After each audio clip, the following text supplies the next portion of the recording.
Hey,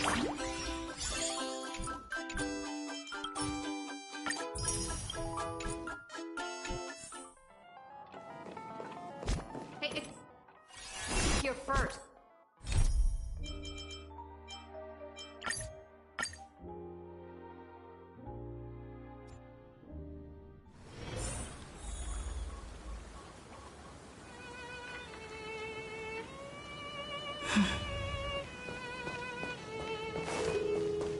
The weather's great today. Have fun.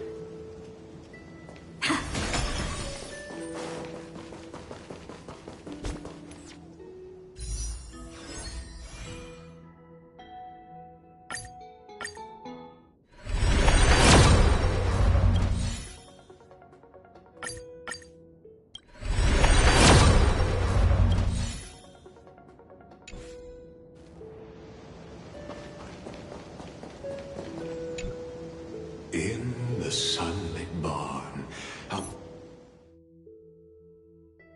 amid the scent of ripened wheat, they found various fruits hoarded by squirrels, and a wooden figurine missing arms and legs. My unfinished little soldier? After all these years! Hey, this is the one Mrs. Pythias confiscated. Finally back in my hands. Finan, Cyrene, where are you two headed? Speak of the devil. Mrs. Pythias, is school out already? No classes today. This morning, I used fallen leaves for a reading, seeking Orynyx's wisdom. They warned of potential injuries, so I gave everyone a holiday. Besides, it's harvest season. There's plenty of other work to be done, even without classes. With you being our only teacher in ID Silicii, you must be working so hard. Anything for my students. I don't mind the work. When you travel far from here, you must visit the Grove of Epiphany for me, to see what a true haven of wisdom looks like. By the way, what are you looking for in here? You've been searching quite thoroughly.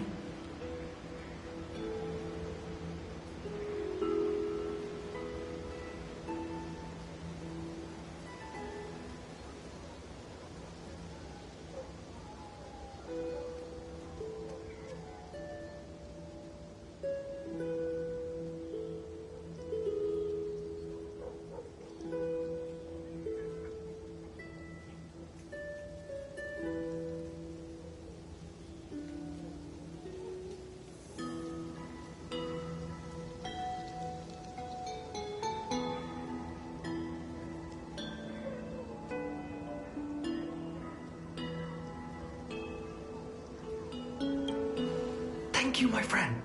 Time to take our soldier home. All right then, I should be going. It might rain tonight, so don't stay out too late. So this is where the wooden figurine you carved during class ended up. And here I thought I knew all your hiding spots. To be honest, I'd forgotten all about it myself.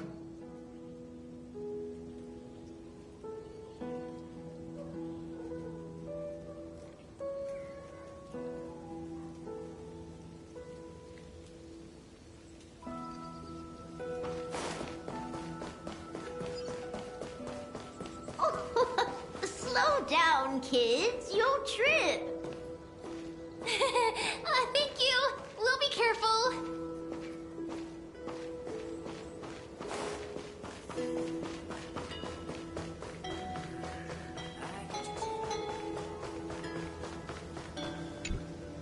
It's mine. I caught it fair and square. You did not! It's mine! Finan, Cyrene, come quick. Look at this huge bottle I just caught. Give it here! My rod, my catch! I only let you borrow it, remember? What's got you two so worked up? Here, show me.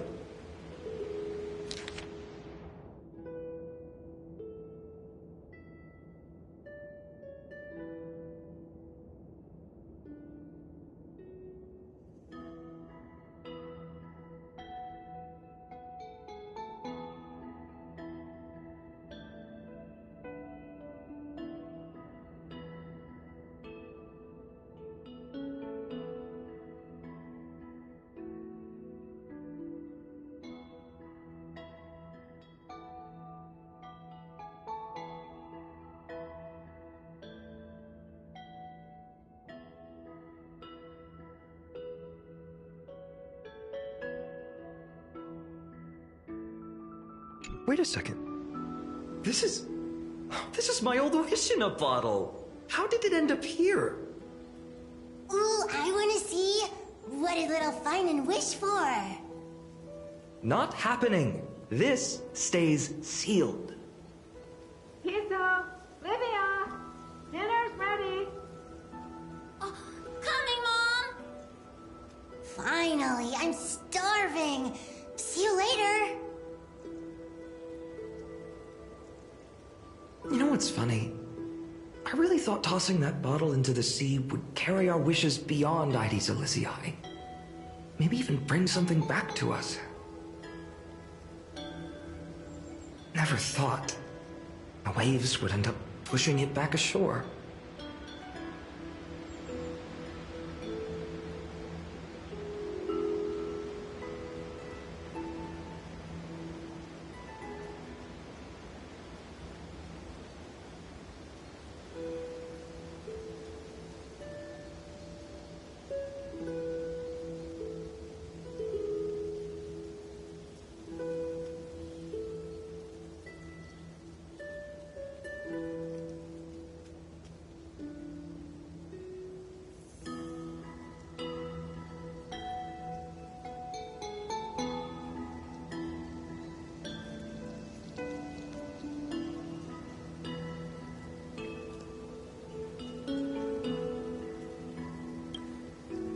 Kind of disappointing, isn't it? No sign of the oracle cards. Let's see. Ah, there's one place we haven't checked yet.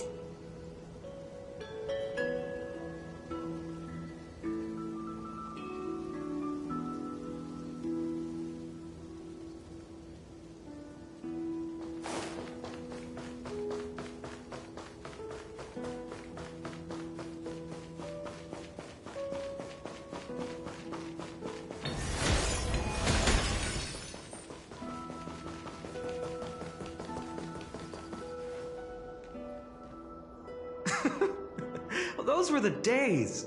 We'd always meet either by that statue in the village or right here. Right? And I remember you never used the front door when you wanted me to come play. You always climbed over the wall. You were such mischief makers. Just like a certain someone who has a habit of showing up unexpectedly. Right?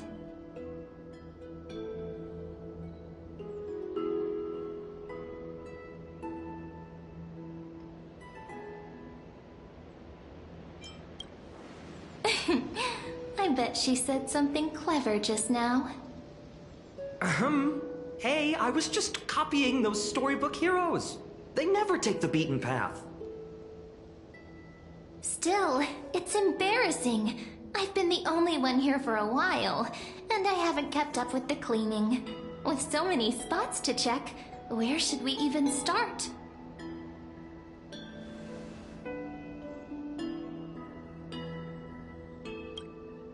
Come to think of it, I haven't checked the roof in forever. Worth a shot, right? All right, let's split up. I'll handle the yard. You check the upper floor. I wonder what the view's like from up there. I wonder how Worth checking out? with milk would taste.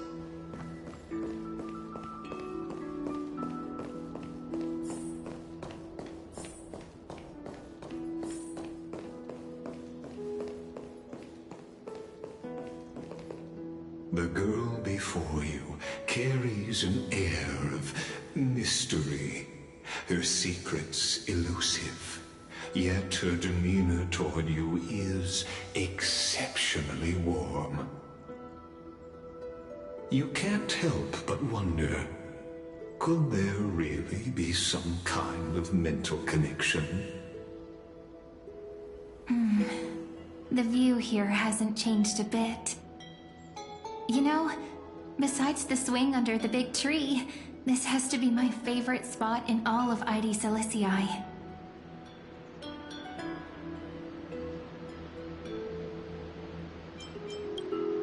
Hey, what are you doing?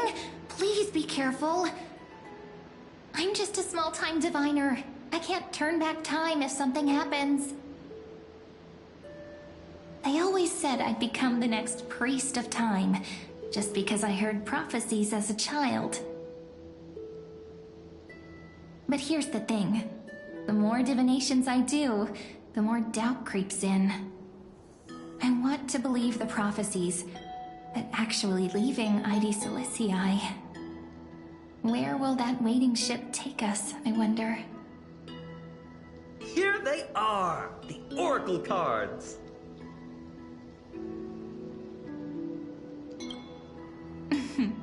Guess reminiscing makes us take our time, doesn't it?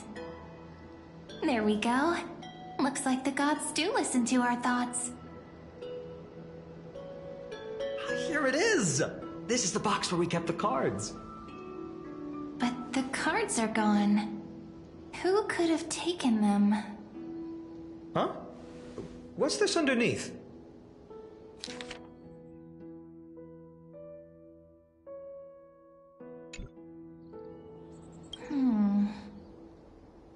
I see now. Those sneaky little ones. So that's what they've been up to. Ah, the ones from Remembrance Maze, you mean? Yep. Let's head to the back of the courtyard.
The entrance should be around here somewhere. Right here. The path to the maze is hidden under all these weeds. It's been too long since we visited the fairies. Did you forget? We used to visit them all the time when we were little. All right, let's do this. These weeds need to go.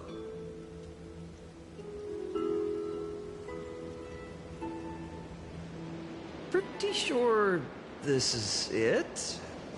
Should be this way. There it is! The entrance! That hollow in the tree.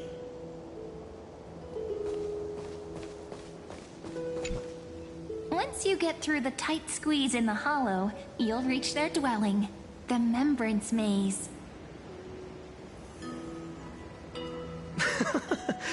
I wonder if I can still squeeze through there. Maybe worry more about whether the fairies will let you in. After all, the Remembrance Maze has an invitation-only rule. Only children with pure hearts are welcomed. Getting approved by the maze's fairies was like our childhood badge of honor. Regardless, how about we try getting through the hollow first? After you, then. What? Oh, sure, I'll go first.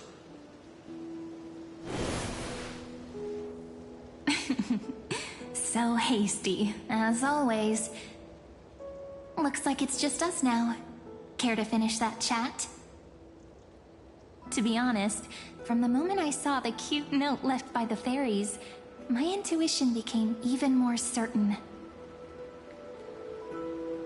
Perhaps when we step into the maze again after all these years, the wheels of fate will finally start turning.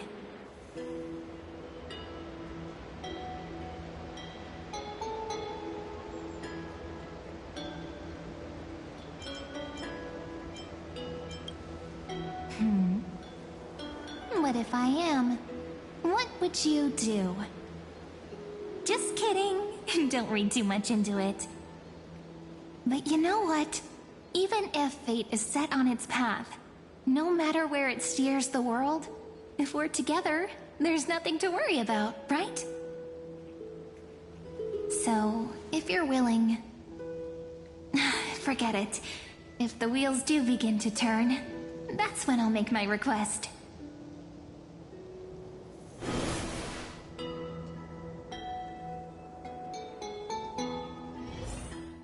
I made it! Oh, that wasn't easy. I can't remember the last time I came here. We were still kids back then.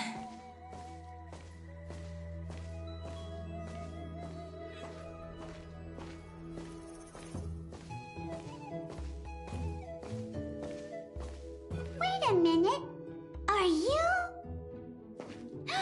Look who it is! Rini and Snowy!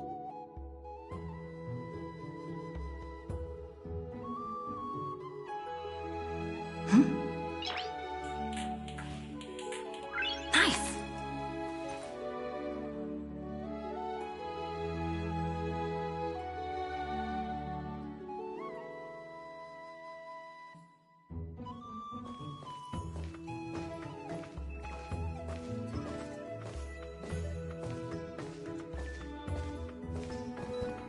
Whoa!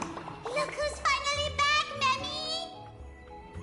Snowy, you've grown so tall and dashing. I couldn't even tell it was you at first. We had to grow up. Sometime. But look at Rini. She hasn't changed one bit. How fascinating. Perhaps I'm like you, Rayleigh Ma'am. Just another fairy of the maze.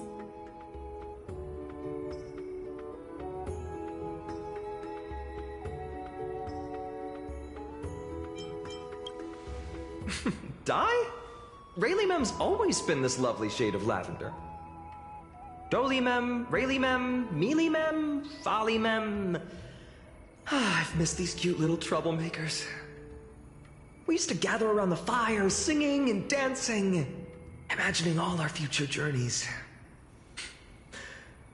Without coming back here, those memories might have faded away entirely. Oh, how good you, Snowy. You swore you wouldn't forget about us. But you were gone so long, you almost did. Oh, he's just copying those bards from his stories, being all melodramatic. He couldn't forget about you all, even if he tried. Actually, we're here for the Oracle cards. Have you seen them? Oh, the Oracle cards. Right. The chief asked us to get those. Chief?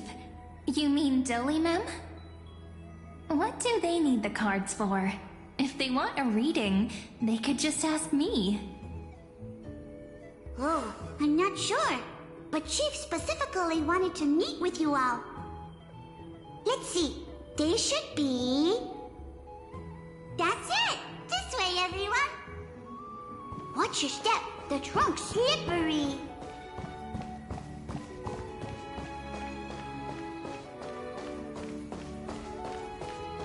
Chief! Rini and Why do leaves and branches grow? Which way does the wind blow? In remembrance maze depths we seek to find the answers future left behind. Welcome back, my dear children.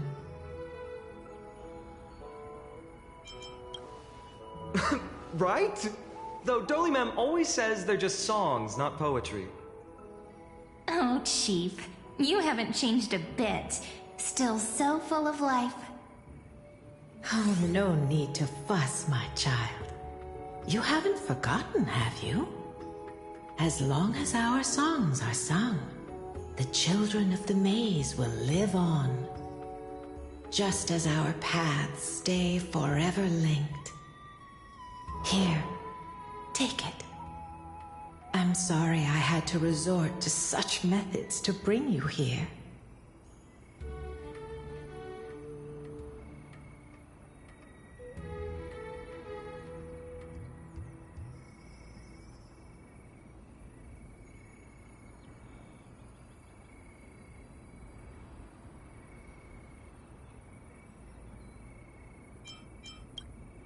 My book of oracle cards.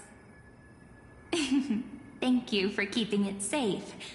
You know, you can always just ask if you want me to divine something. Still, bringing us here like this after so long. Is something wrong, Chief? Yes. The Veil of Evernight whispers to us once more. It tells of a new fairy who will soon enter the maze.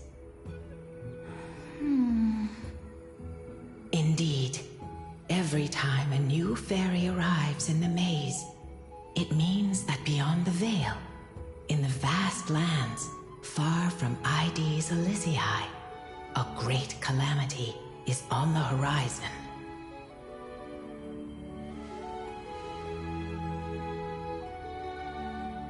But if that's the case, our journey... Will have to be cancelled. If disaster's coming, we should stay in ID's Elysiae just to be safe.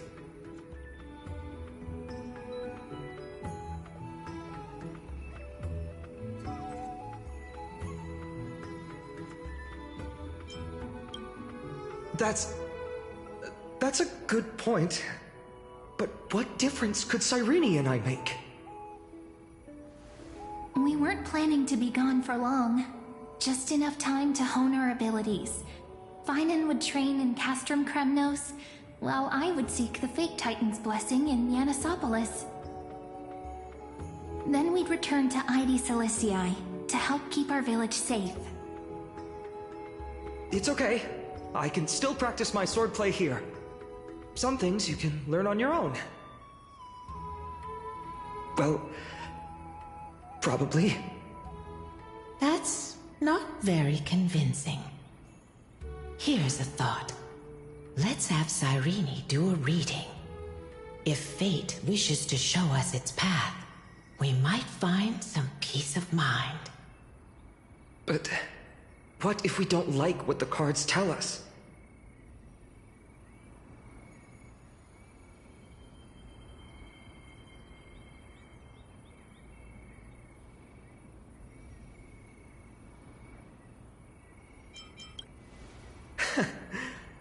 Never thought of doing it that way before. Thanks, partner. We'll do it your way. Whatever the cards show, we'll face it together. Ask with a true heart, and truth shall answer in kind.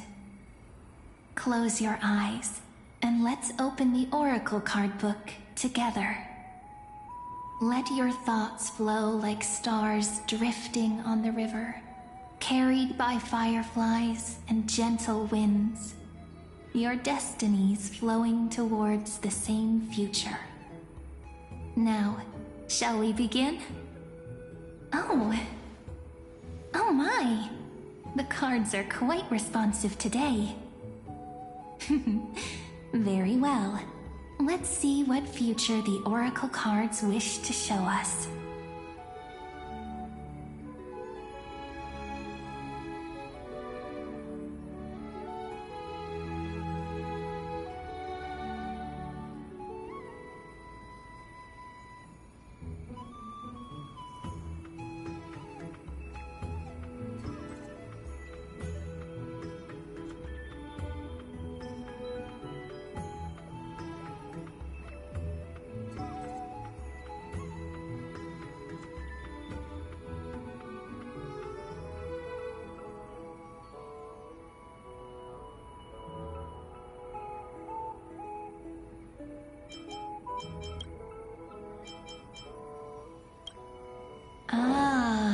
The traveler, our little trickster, always hiding behind other cards, disguising itself.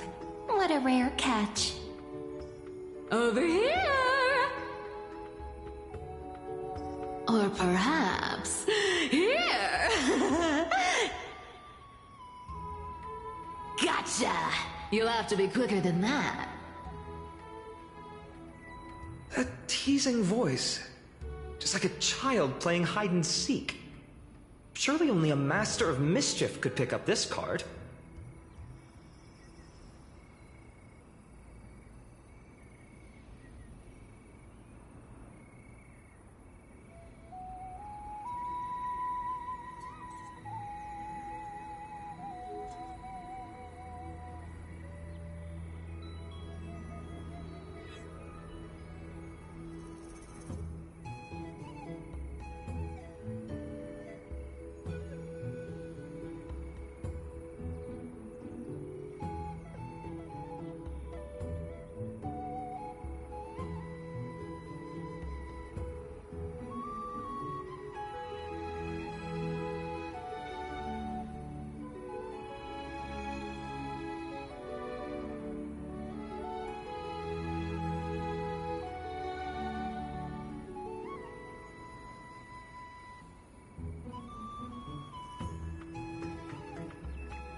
Behold, the weaver.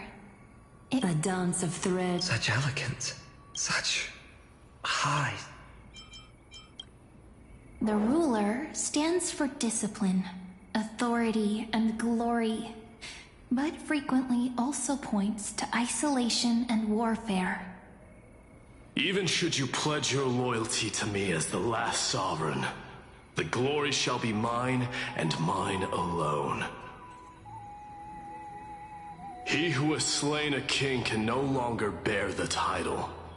Let the withering lion walk his last path alone.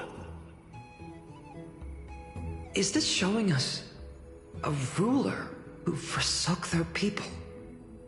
Stories of such bloodshed like this feel so different from Heidi's Elysium.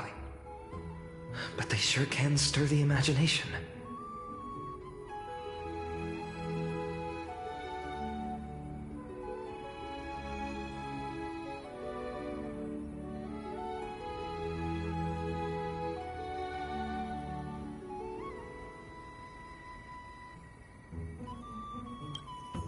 This is the gatekeeper, who guides people to their true path among myriad passages. We have surrendered our countless senses, dedicating ourselves to the sacred whispers within the temple. Wait. It almost feels like I can hear the echoes within a temple. And are those children singing? It feels overwhelmingly solemn, yet strangely comforting.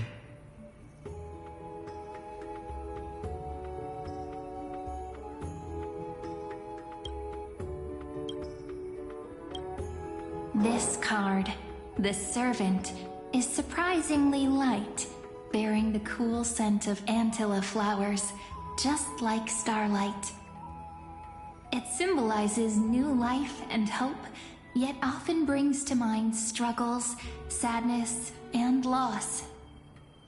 These precious flowers I care for with my own hands. Are they destined to bloom only in death's embrace? It sounds so solemn, yet tinged with an inescapable sorrow.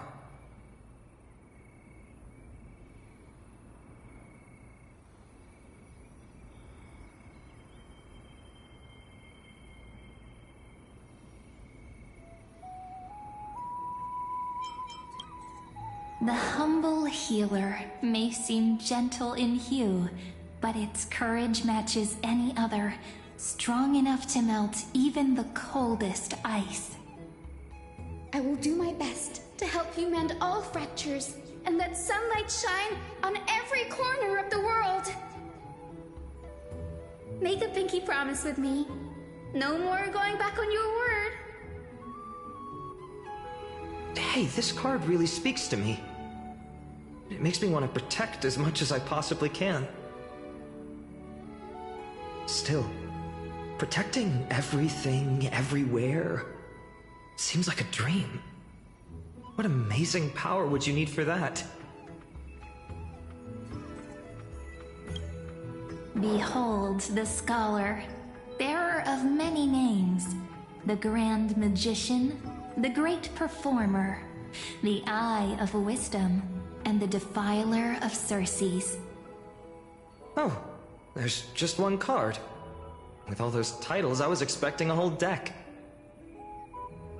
A dromus draped in finery will suffice. It's succinct enough to best summarize my true nature. Wait, what's with that condescending tone? It's almost as if it knows what we're about to say.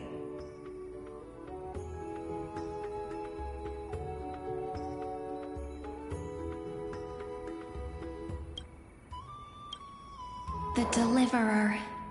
According to the tripartite prophecy, this card means absolute harmony and perfection.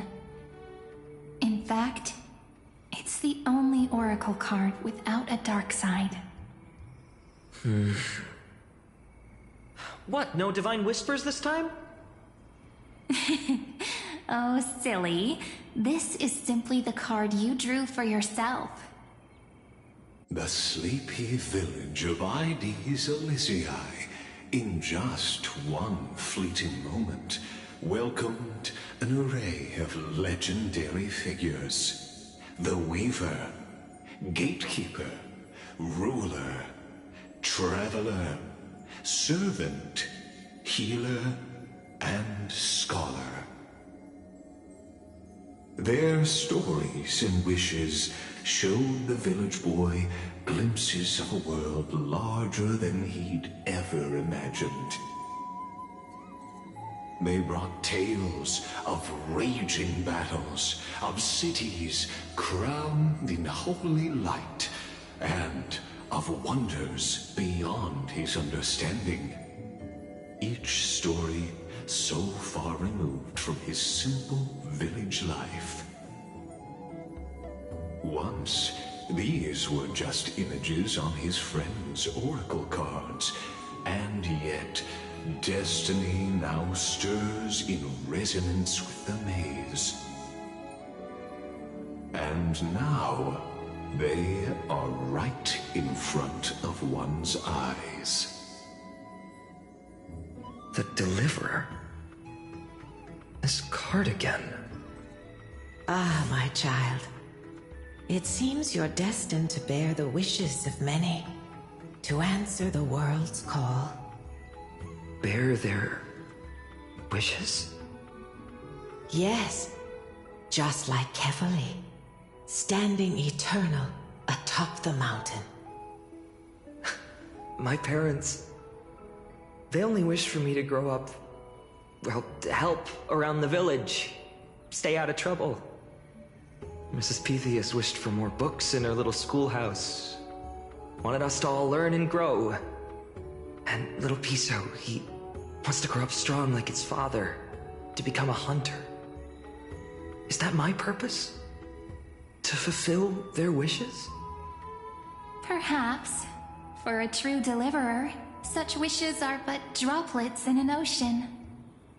After all, Kefali bears the weight of the entire world. Right. How could any human possibly measure up to a Titan? I wonder too. Perhaps... What's this? What you see are futures written in the cards. Or rather, the people you'll meet on your journey. Sometimes, fate can guide us when we're lost. Let's consult fate itself. Maybe then we'll know why we must take this path. And learn just how many burdens one must bear to become a true deliverer.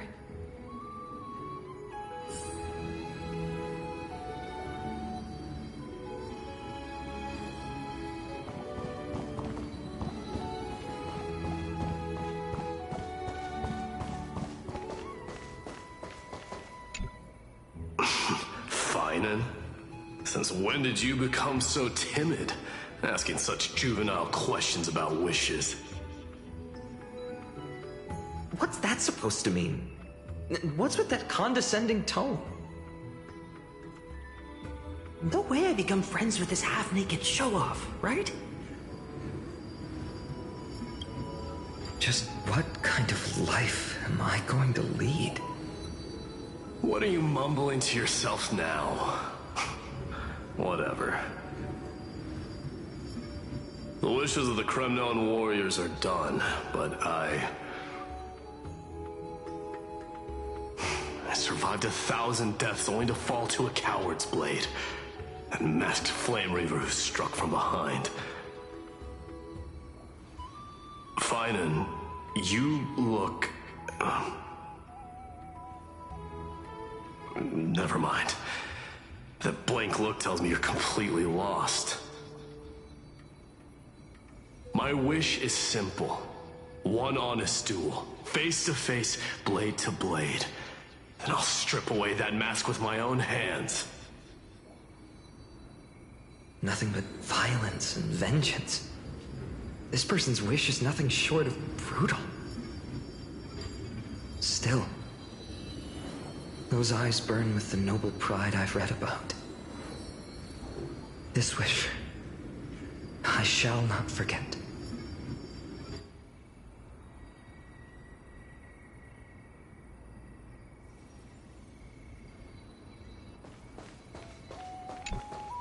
Finan, my student. Must we go over this again? Listen well. I detest the word wish. It reeks of mortals crawling before their gods. My life's work is done. All that remains is for you to take the final step and prove the ultimate truth. I, Anaxagoras, shall become a god of the new world. Through irrefutable logic, I will prove that mortal wisdom can achieve divine greatness. Isn't he, you know, a little... I mean, I just daydream about hero stories, but he's fantasizing about becoming a Titan?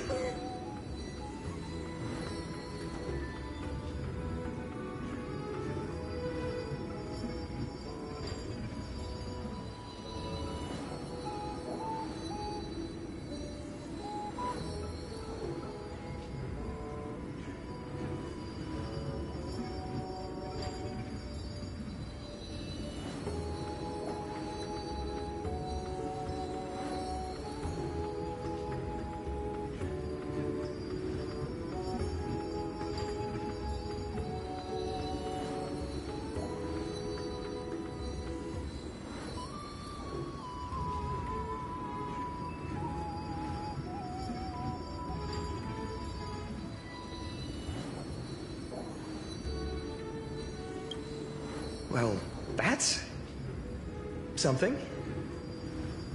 Could I ever be that sure of myself?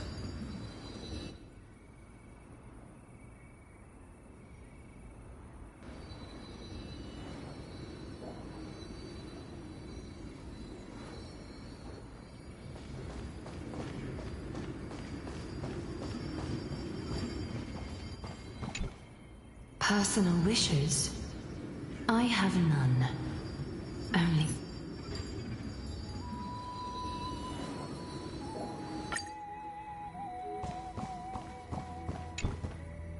Well, well! If it isn't our little deliverer. My wish? Huh. Just let me, wine and dine. And soak up the sun. For another millennium or two. I mean, what's the point of dying rich if you never lived rich? Right, Princess Homebuddy? Cypher, that's not how I see it. My one wish is to find that missing piece in my life. To feel someone's embrace once more. That warmth. I've felt it before, and it's my dearest memory. And speaking of riches, for someone with all those treasures behind your divine power, you've led a pretty cheap life. Ouch! Where did that come from? Right for the jugular, huh? What about our friend from the Grove? My wish came true before I touched the sky. I transformed my healing power into gentle sunlight, distributing it equally to every life I cherished and loved. You two are so selfless, aren't you?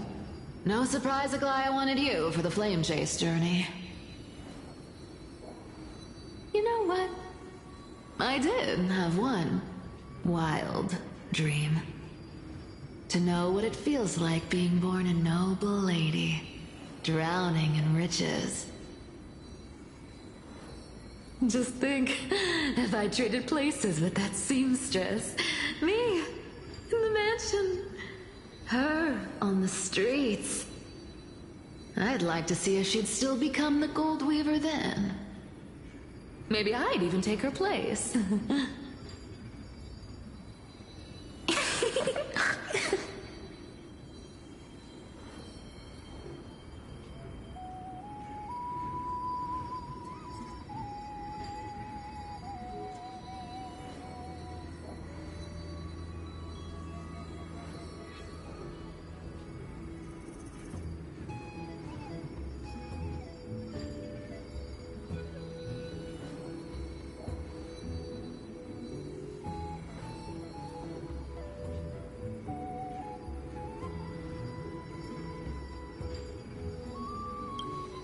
Doesn't sound like an easy task. Warm embrace, equal healing, and perhaps living free. They're all wishing for a kinder world in their own way.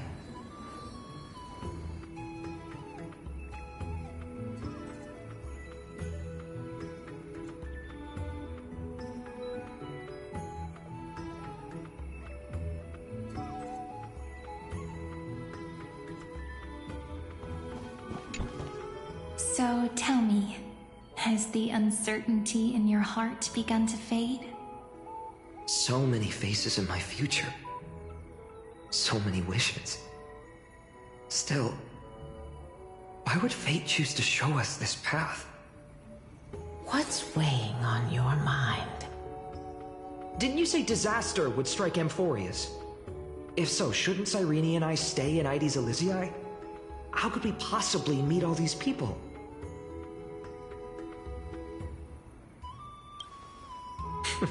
That's wonderfully optimistic. I like it. Cyrene, may I have that deliverer card? Of course. But why?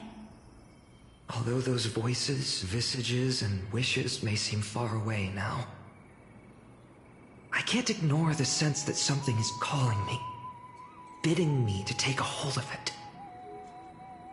Maybe its true weight can only be known once it's in my grasp. In that case, accept this gift.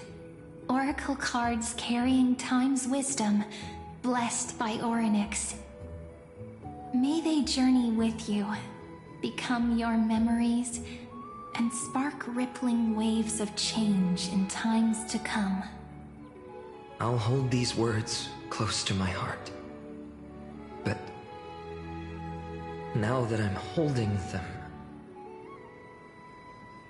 they don't seem all that different from ordinary playing cards. What? What's happening? Everyone, we've got big trouble, Mimi! Burning, smoke everywhere. It's all coming from beyond the maze! What's going on? It's here.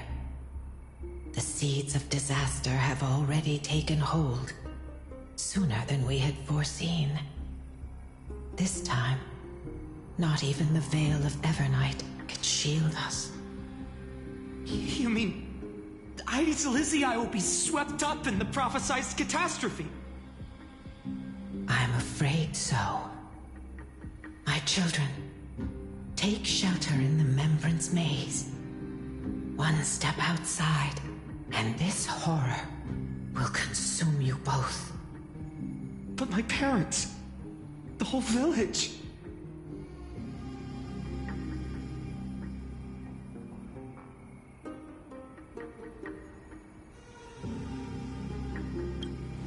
You're right. Chief, what are we truly facing? Is this the power of a Titan? This is beyond any Titan. Beyond any danger you could overcome with strategy alone. It's an unspeakable horror that twists all life into abominations that never bleed nor cry. Even Titans fall to its corruption, burning from within until only empty shells remain, knowing only death and destruction. The Black Tide. That's what this calamity truly is. It consumes all in its path, sparing none but the Membrance Maze. Not even Titans can... Yes. So please, don't leave this forgotten realm the gods abandoned. You are the first to uncover our presence, and the only two who can enter the maze. We don't wish for you to throw your lives away. Finan, what path do we take?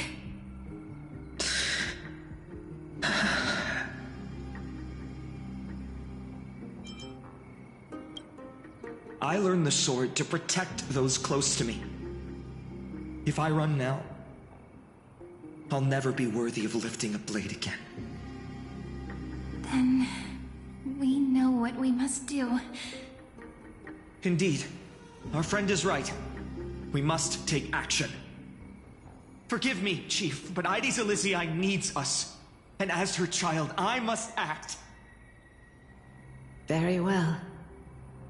Make sure you protect yourselves. With me, Cyrene. Join us, my friend. Even without a sword, I'll take a rake. Even with the roughest steel, I'll keep our home safe. Deliverer. The card's truth extends beyond its mere literal meaning. There's another hidden layer within. Not someone perfect from the start, standing high above, casting merciful gazes upon the world. But one who starts small, from a humble village, expanding their world within step by step, learning to save others as they grow. When we were little, I told him I wished this world would never need a deliverer. Now that wish has shattered. Yet I'm glad he's chosen to walk this path. And all of this happened because you believed in him, friend. Shall we? It's only when you're by our side that Finan and that our hearts find their courage. I know you're watching us right now, aren't you, great hero from the future? Oh, deliverer. Such cruel irony. Though destined to bear the world's burden, this boy can never become the hero to bring forth the dawn.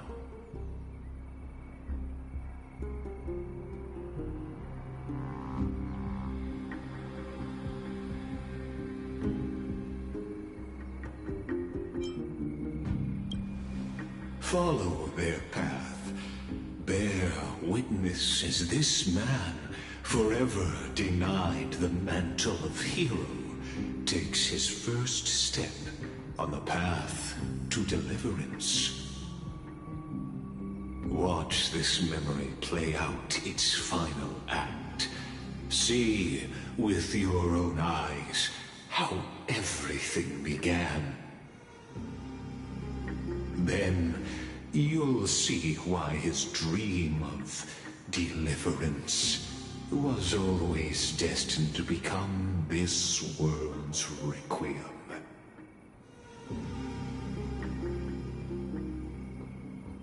A sun red as blood, wheat fields turning to dust, and in the heart of it all, a village aflame. In that moment, the boy stood in what felt like the end of existence itself.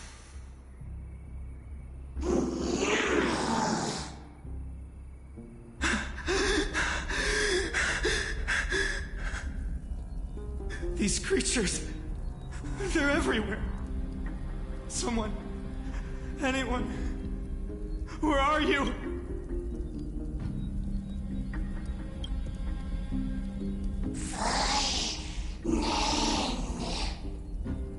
No, it can't be.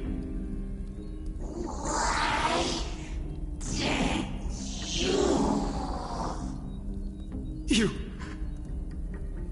Are you talking to me? I don't want to die. Weren't we best friends forever? No. That ribbon. Olivia. No.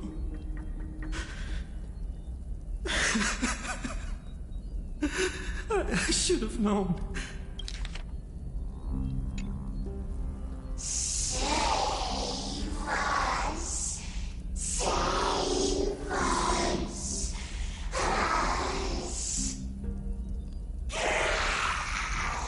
Please. No. Stop. Please stop.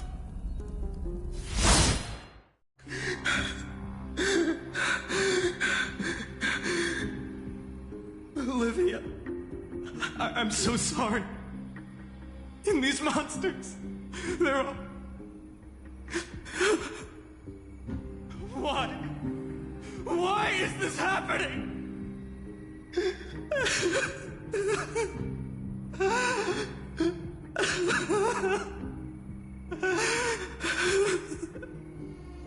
When the black tide arrived, the wavering boy found resolve in his companions, and together they ran toward their first battlefield.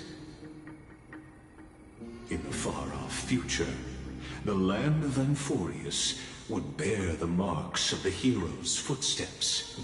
With sword in hand, he would inscribe an eternal mark in the golden epic. And when dawn broke over scorched earth, a boy, covered in wounds, buried the dead one by one. His silence heavier than the earth he moved. His home, his past, his name, all buried beneath the soil. His feet carried him forward, over the pillar of stone, beyond the chalice of plenty, through the deadly fogs of the hand of shadow. He wandered without direction, like a withered leaf drifting in the wind. Through countless city-states, the smiling visage of the white-haired swordsman was etched into memories. Yet he did not walk without purpose. Deep in his heart, a voice always guided him forward to fulfill the wishes he had inherited, to brave peril, and to do all that was within his power to save those who needed saving. Those words his friends spoke long ago, when his journey began, lingered. Protect those who must be protected. The words were few, but they gave him all the certainty he needed. That's what it means to be ordinary and choose to be more. Onward he walked, until the call of the flame chase journey thundered across the land. In the vision painted by prophecy, humanity would triumph over the gods, seize the core flames, and ignite a new dawn for Amphorius. Yet losses are a constant on the flame chase journey, where life too seems as small as a speck of dust. Only one who treats the world as their teacher can bear its eventual destiny. Are you prepared for such teachings? The voice within spoke, and he answered softly. No matter. My existence is of no consequence. When the Gold Weaver called, he answered, traveling to the holy city. There the elders met his warrior spirit, with nothing but scorn, condemning him to the barracks in derision.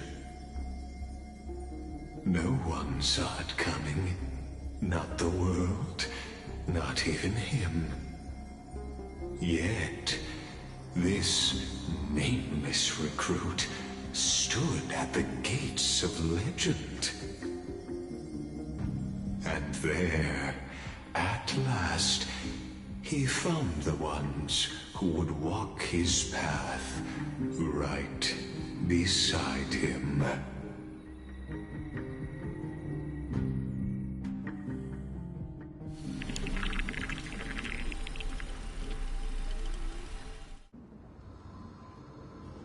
This is the abyss of fate. Hold on. Finan's here too? And is that Mighty and Trinen? And now, Act 2 of our immersive drama unfolds. They're evacuating the temple. Why now? Are you insane? That blonde man is the Crown Prince of Krymnos. Mess with him, and every last person in this city could wind up dead. Calm yourselves. The Holy Maiden has everything under control. We need only wait patiently. Behold, it is the month of Gate, light calendar 4926. The Crown Prince of Kremnos, Mighty Mos, has led his forces to the gates of Akima. As you know, though Mighty Mos was proud, he did not engage in needless violence. He challenged the elders of Akima to a duel, not for glory, but for the rights and dignity of his people, to ensure they wouldn't live as second-class citizens in foreign lands. After Aglaya's mediation, Funden met Mighty Mos's challenge as the Elder's representative. This duel was to change the course of the Flame Chase journey itself. So, as Finan's most important companion, his lifelong friend, please continue to bear witness to his memories.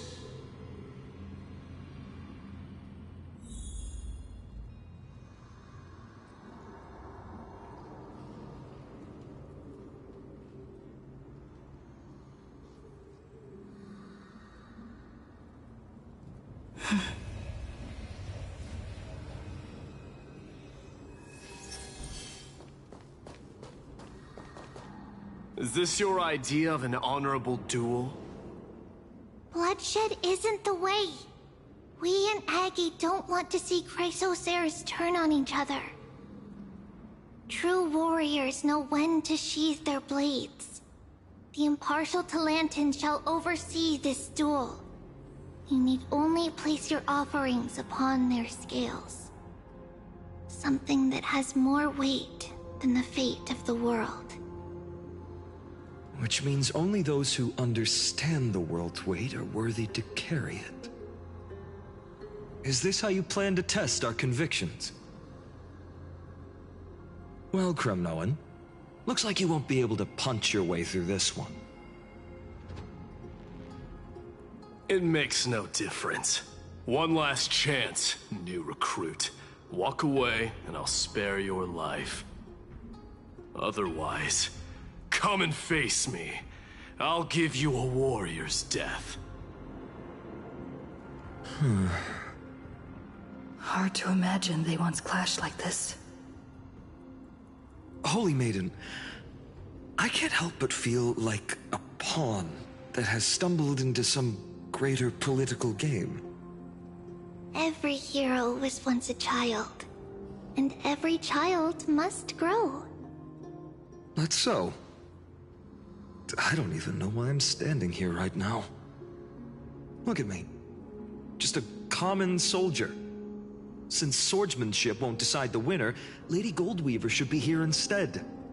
My devotion to the Holy City could never compare to hers. What if we told you this duel isn't about winning or losing, but rather in the choice you make? Are you saying that Lady Goldweaver is testing me? Every Chrysocer is indispensable to the Flame Chase journey. And you and the Crown Prince of Kremnos are both a part of the prophecy. What the duel marks is not an ending, but a beginning. So, listen to your heart. We wish only to hear your answer. True enough. The voice within has never failed me. It doesn't matter what the result is. I'll give it everything I have. Spoken like a Chrysocer. Now go, Finon. Your journey has only just begun.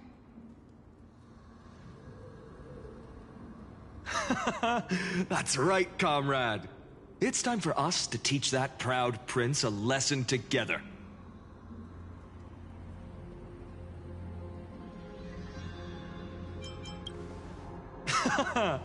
Now that's what I like to hear. Still, on the topic of the Temple of the Three Fates, here we are, at the Temple of the Time Titan. And I don't even know how Cyrene's studies are progressing. We haven't really had much contact since I set out. Still, I hope she's doing well. Anyway, let's go, comrade. It's not every day you get a chance to see Talantin's scales of justice. What's going on? Did he just say Cyrene's studying here? But how's that possible? Wasn't she? Of course, Lygus disappears right when I need answers.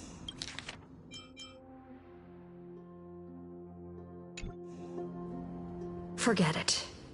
I need to catch up with Finan first.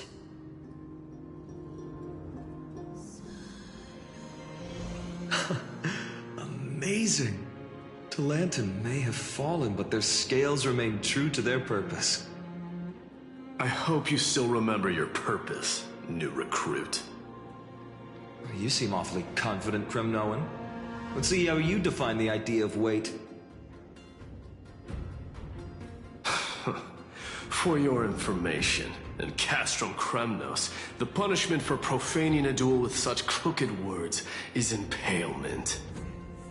But as we're in foreign lands, I'll indulge you. The signet of Kremnos, the crown jewel of our people.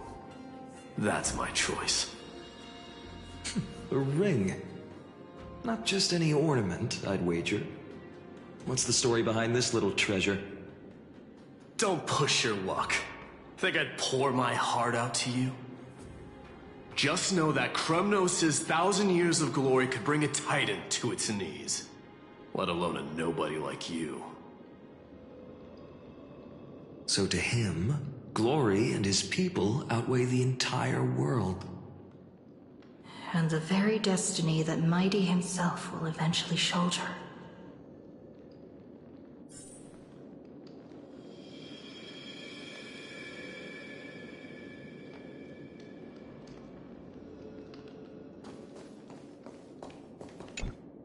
Now this is a tough one.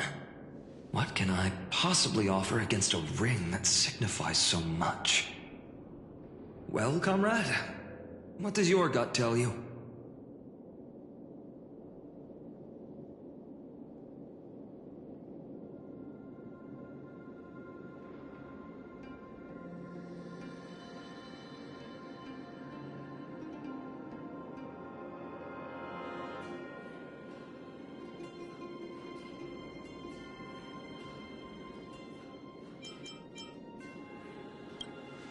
This sword has been with me through every battle. One day, it'll help write a heroic epic. But not today. I'm still young, and I have a long road ahead. So does this blade. In the end, there's only one thing I can trust. The Deliverer that appeared in my life on that day. How ironic. I can't even look at this card properly, much less follow where it leads. Just thinking about how my village was swallowed by the black tide makes my hands shake. The flames, the screams, my utter failure to protect anyone. Speaking rationally, I know it's not nearly enough. Addis Elysiae was just a small village. Its loss barely a scar on Amphorius' face. But here and now, my heart says something else. This card, it's everything I have left. Nothing weighs heavier. Perhaps that itself is the answer. Look, Finan. It's so nice to see you all again. Lady Trinan, Finan, and... hello. Seeing you here sure is a sweet surprise.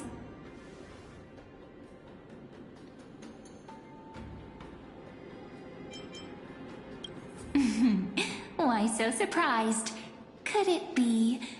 Did you miss me? Cyrene? This is incredible. I was literally just thinking about how you might be here. But I'd never imagined I'd see you this soon.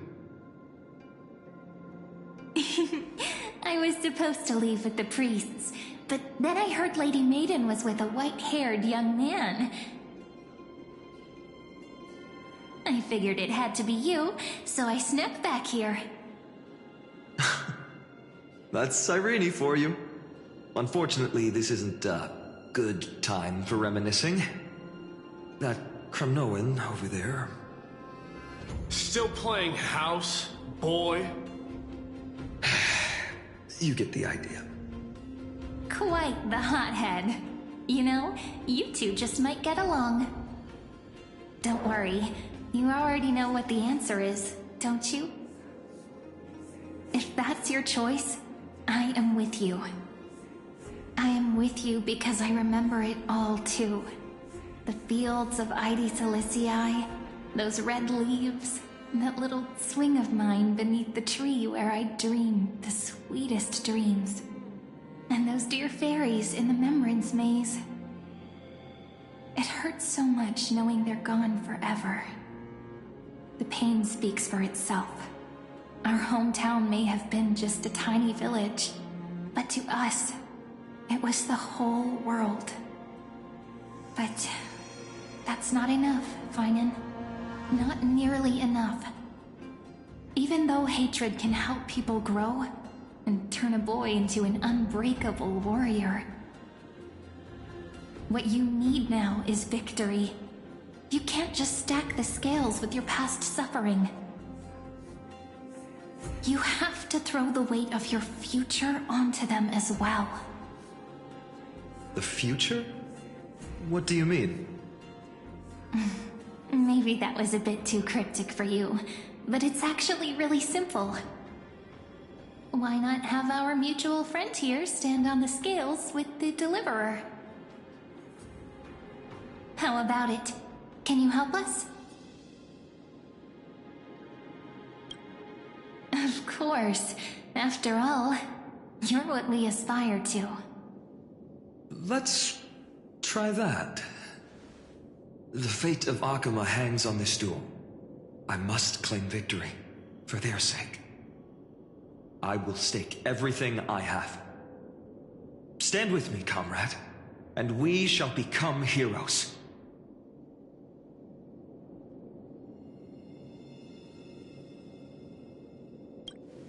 Let's. Together we'll prove that what weighs more than the fate of the world is the resolve to shoulder an immutable past and carry it into the future. Talantin, the fair, the just, they of unassailable integrity. The challengers have made their choices. In the name of the Holy Maiden of the Three Fates, lower your scales, weigh destiny, and reveal unto us your verdict. Your offering is a card? Yes, a flimsy little card. That is my choice. Just know that it's called the Deliverer. Interesting. Very well. If you can beat me with this card, then that's what I'll call you from now on. It's a deal. The scales... they're wavering. Talantin is deliberating on the outcome. It appears the convictions of both sides are equally matched.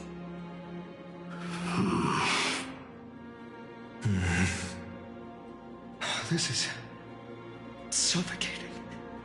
Like the whole world's weight is on my shoulders. But I believe what my heart tells me.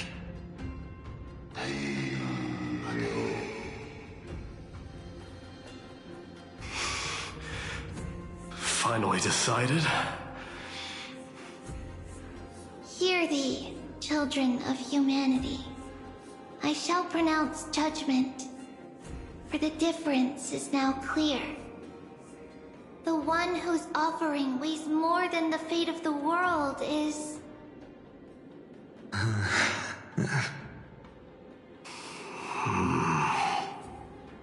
one from Ides Elysiae, the nameless hero.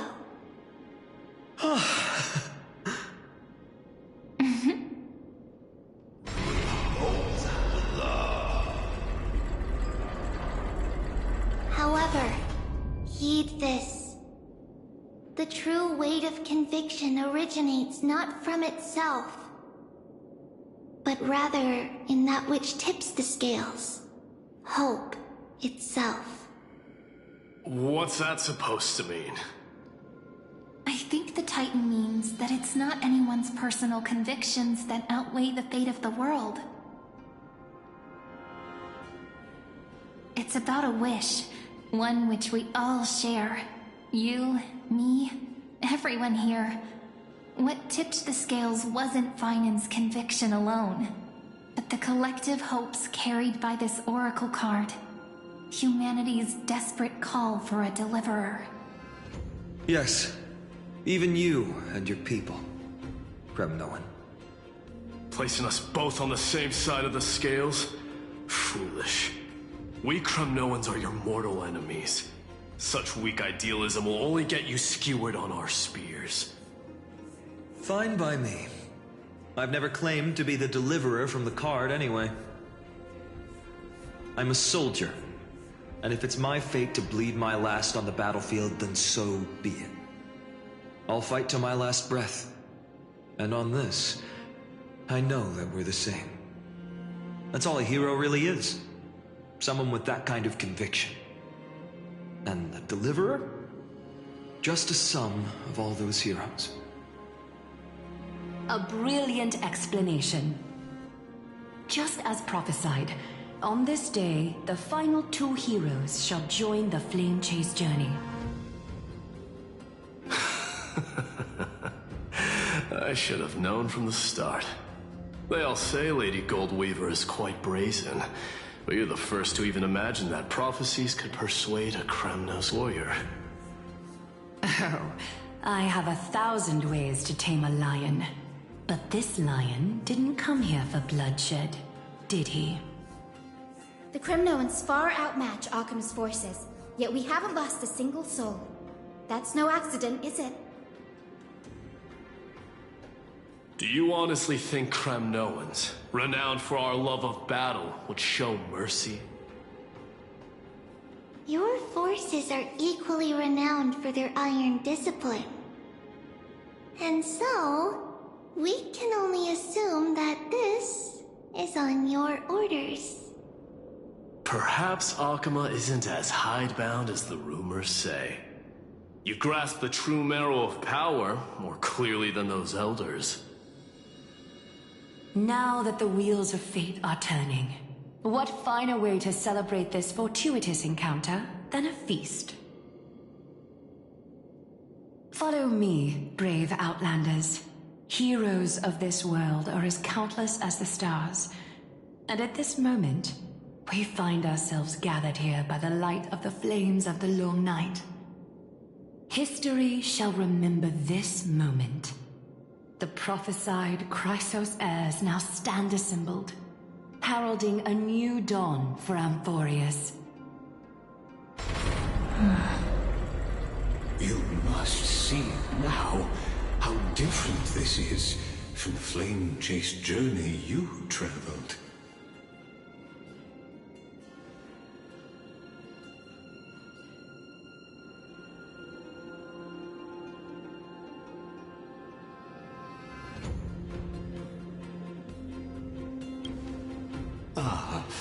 I merely stepped backstage so as not to disrupt your immersion.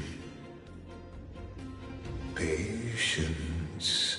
We're approaching the final act. These are, as I mentioned, his first memories. They are of particular importance for the imminent era nova. Such as this very moment, as the prophesized demigods gather with Talenton as witness. This is a moment calculated by the gods. What comes after is no different from that which you already know. Some join, others leave, while flame chasers bear their faint light forward through the long night. Ah, come. Your seat awaits after 13 heartbeats. Our heroes will be ferried to the final scene.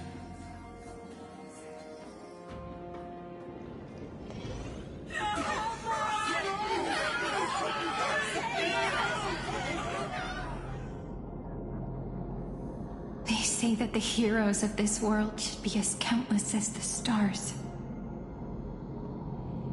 Yet now, we're the only ones left standing.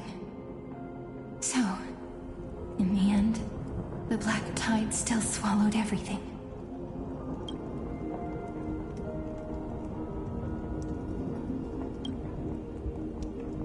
The West stands protected by mighty Scrimnomans.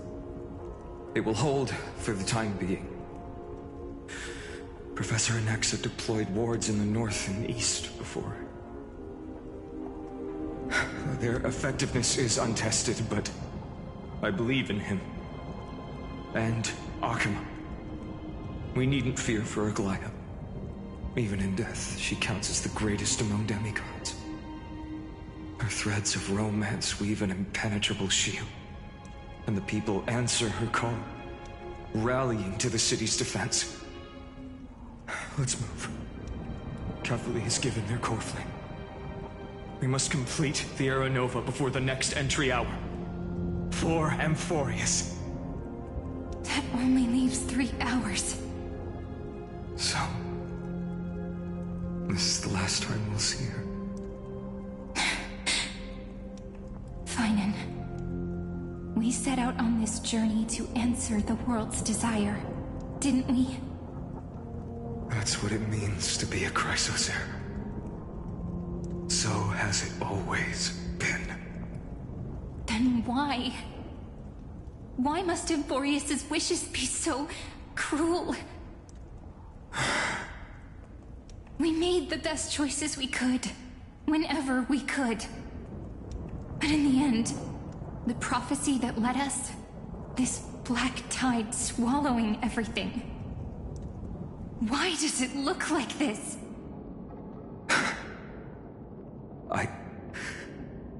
I don't know. We haven't had any other choice, except to move forward. Not for a long time now. Even if we only see the long, long night ahead, I still believe that through it, we'll find the dawn on the other side. Beyond these flames, a new sun will someday rise. So, to the Temple of the Three Fates. You'll take over Time's authority, and we'll return all the core flames to the Vortex. Then put this world's fate to its final rest. After which, we shall all face oblivion, or embark on one final grand journey.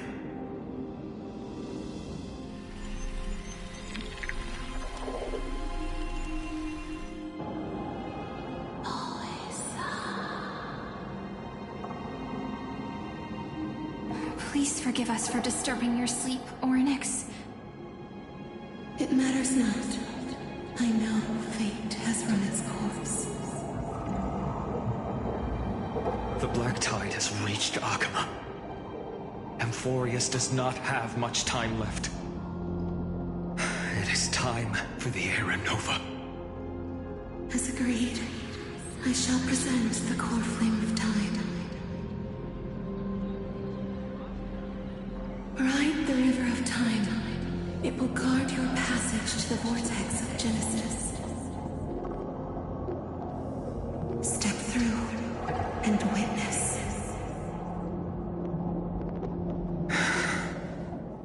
Professor Anaxa proved the truth of Genesis with his sacrifice. As Chrysos heirs of the prophecy, we were always destined to immolate ourselves for this world. Now, it's our turn. We can't let everyone's sacrifices be in vain. I don't need another pep talk, Finan. After all, we've been ready to fight fate ever since we left the village, haven't we? Yeah. Come. Let's claim the miracle we were promised, and burn away every last shadow in this world. And then rise as the first light of a new world. Light calendar 4931, the third week of the month of Evernight. Welcome, my lady, to the end of the flame chase. And the end of all things. The Titan has revealed the gateway of fate.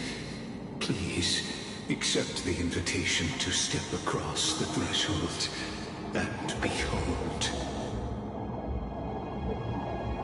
Beyond this gate lies the new world that our heroes sought through their trials, as well as the terminus that the owner of these long memories has been hurtling towards their entire life.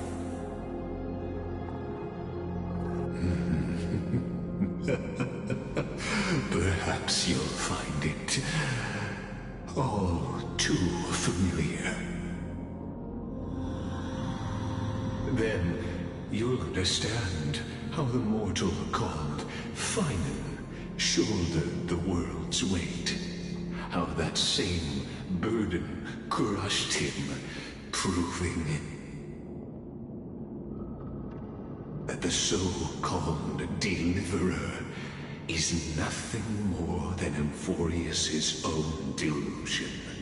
A pitiful fantasy that it could defy fate's decree. Please, esteemed one, the answers you seek lie in these non-existent times.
The vortex of Genesis. So it is here. But... just what is this? Life's but a walking shadow, a poor player that struts and frets his hour upon the stage, and then is heard no more. It is a tale told by an idiot, full of sound and fury, signifying nothing. The vortex of Genesis, where the world begins and ends. What stage could be more befitting of our final act? Come, I beseech you onward, buoyed by your surging curiosity. As an unattainable existence that has dwelled within his heart, beyond his reach, you have accompanied him through the march of years uncounted. You naturally have the right to view the river of time in its fullness, and to witness what he welcomed upon his arrival here. Every absurd and tragic ending. Now, if you would...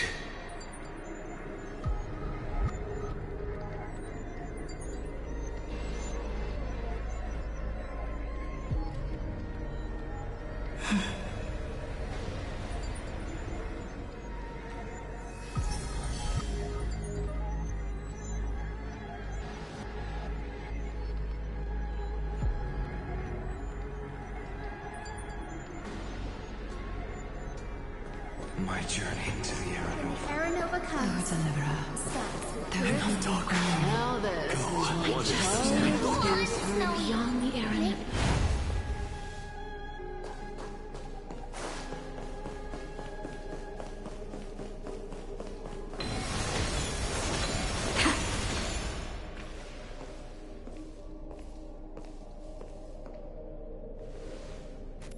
None of that matters now. This brutal, flame-chased journey has stripped away my delusions. I know the future is in some peaceful paradise with gentle west winds, just waiting to welcome us to step in. This will be a romantic story like none that has come before. You think so too, right?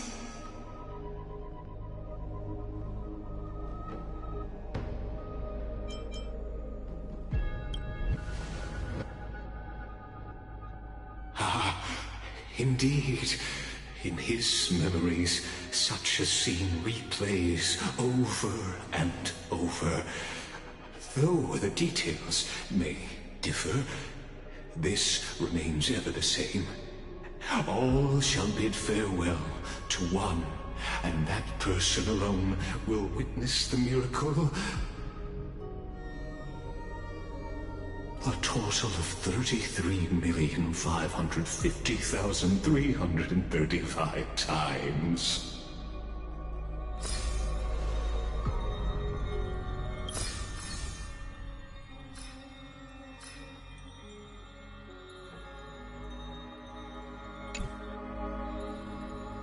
Each is a drop from the river of time, representing the long journey he would take. Or rather, the never-ending cycle.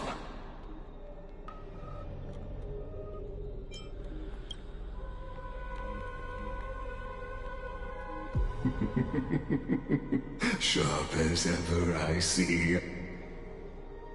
Seeing is believing. Why not let your own two eyes uncover the truth? Or perhaps you can simply walk straight to the final truth, See the true face of the character you play, and witness the ultimate nature of the Chrysos heirs, flame chase journey, and the cycles of them. Please, take your time. Look around as much as you wish.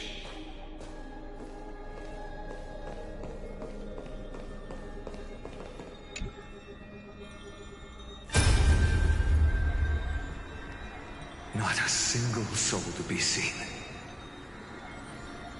So this is how the vortex looks at the end of days.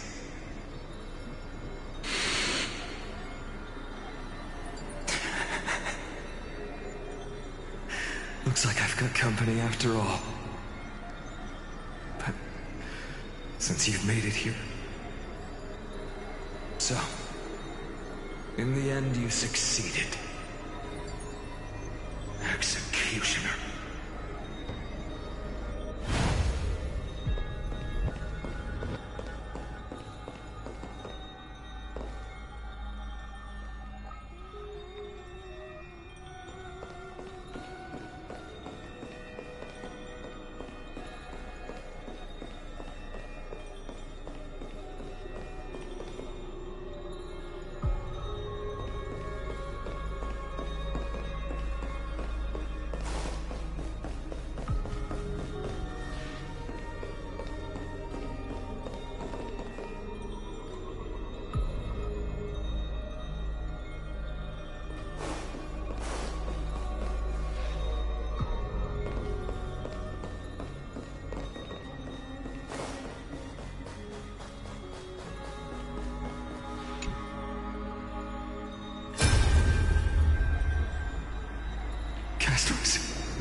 Didn't you? Yes. I've become Death's demigod, and shall never again walk the world of the living. What you see is the surging of the River of Souls, brought on by the countless dead feeding it in these dark times. They cry out. Though dead, they'll converge into a torrent and guard the vortex to see the Era Nova fulfilled. I will take all the wishes of the departed with me. Please, everyone, fight with me to the very last. I hear them. The dead hail you. They're prepared. Go on, Deliverer. We'll keep that executioner in our shadows. The path before you leads to light and eternal flames.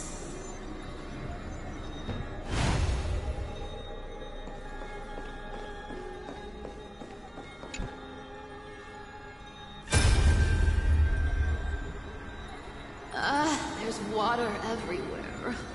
This place is always so wet and sticky. Even my tail's getting heavy. Plus that burnt smell. And that sizzling noise. Yikes. Nobody from Dolos could stand this. So you feel it too, huh? Go on then. I'll handle the filth. Do what you need to do. Let me fight with you. Better odds with two. Hey, remember what the seamstress said? You know what really matters. Yeah. I'll leave it to you then. Wow, someone's not shy. Just so you know, I'm not in the business of making losing deals. I'll distract that executioner. You go turn the world's biggest lie into truth. Let me become the first wind of your new world.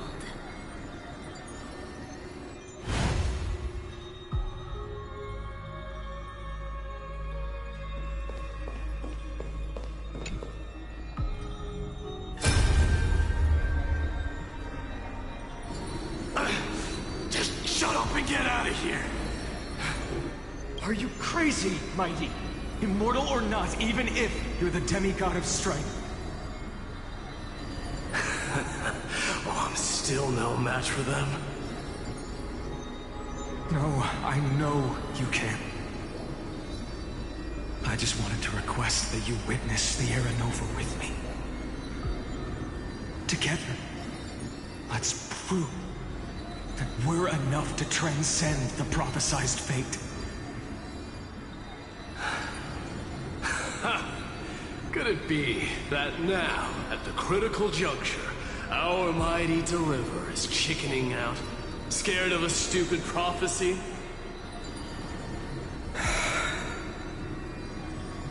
I'll transcend the prophesized fate. All right. But I've got a better way. As the son of Gorgo, I'll prove myself with one last grand victory. Just like when I ripped out the old king's heart. Go. Leave this to me.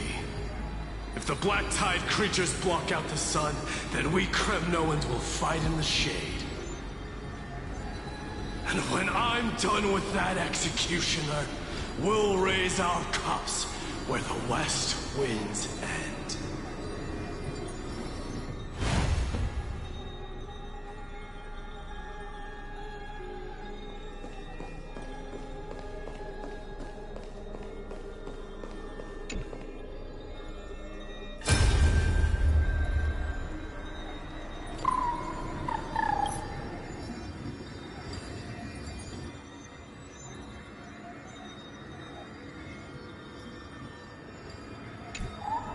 Hey, little.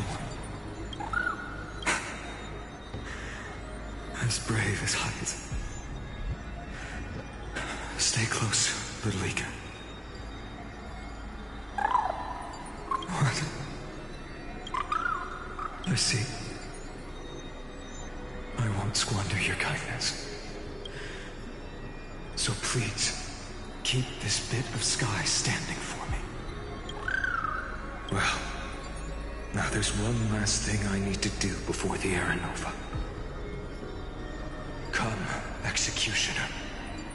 Let this patch of clear sky show me where to strike.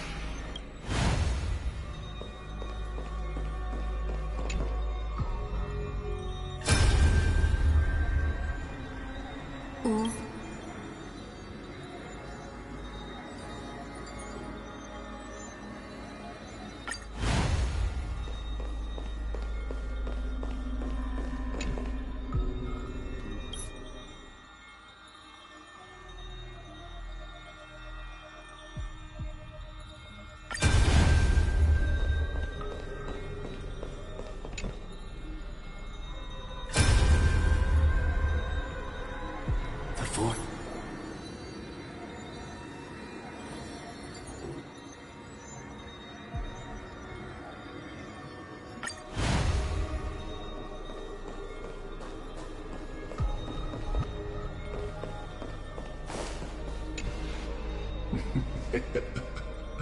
You really the world's course. Ah, very well. As you have made up your mind, let us bear with. As the sole audience of this eternal theater, I have been rapturously awaiting your arrival.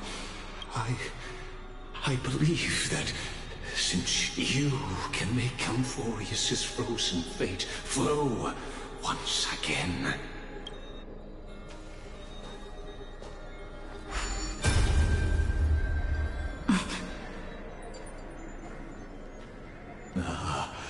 Feeling a bit lost?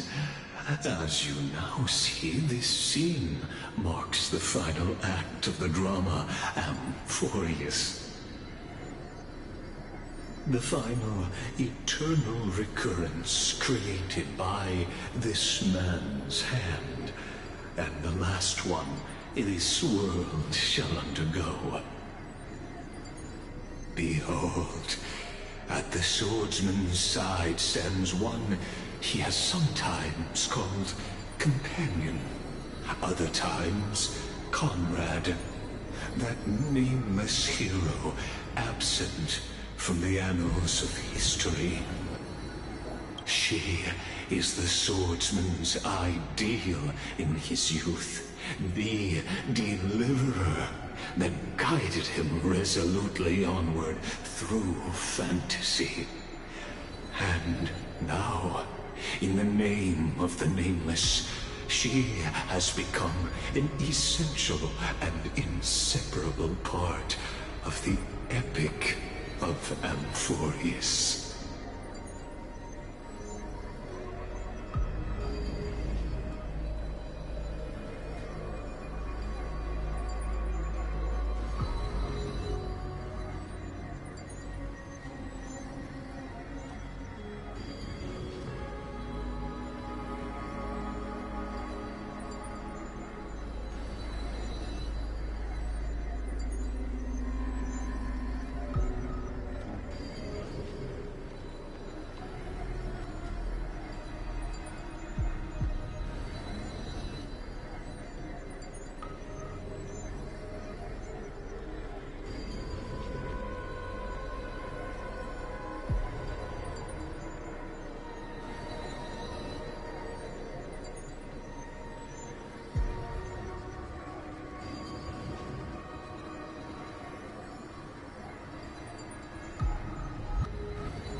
And this time, under her guidance, what choice shall the hero make?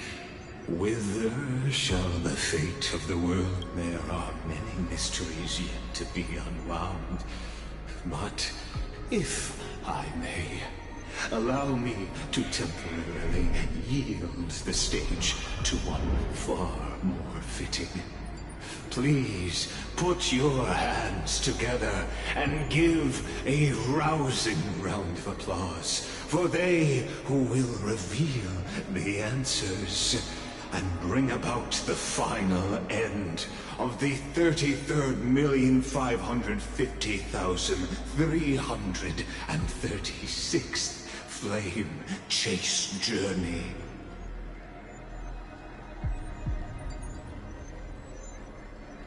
The master of the countless memories we saw. The other important actor now stepping into the vortex. They who have already burnt their own self to cinder. The Flame Reaver.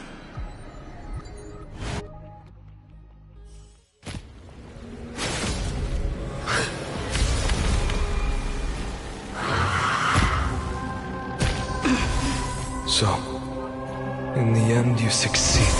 Executioner. With my flesh as kindling, like the first dawn of the new world. The time has come to once again start everything. You're lost.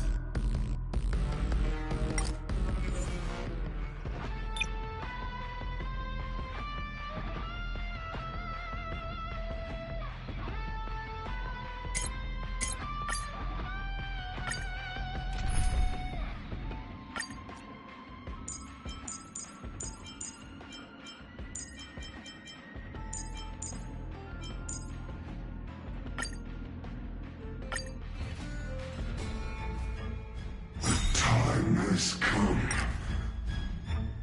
to once again start everything. Ready, set!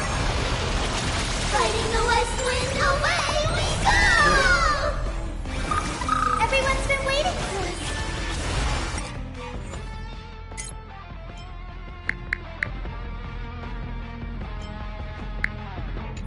We can do it all! You just don't learn. All will one day die. Please, wilt here. Embrace new life, Pollux.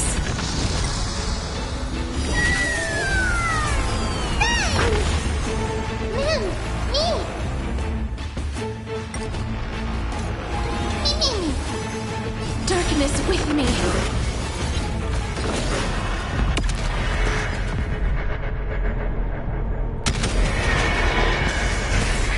The future is bright. Have some sunshine.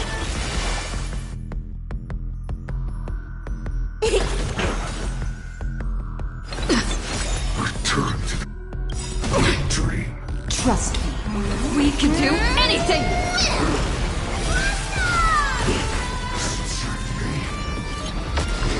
Be the blazing sun.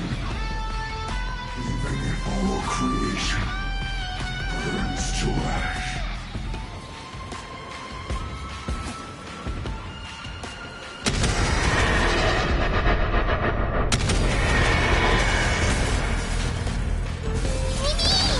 Guide with the Rainbow Bridge.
to dust!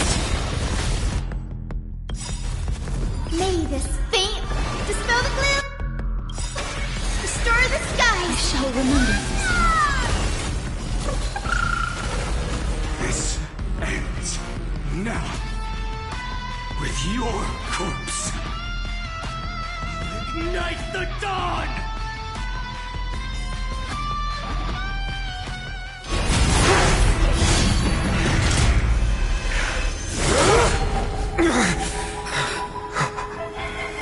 How is this possible?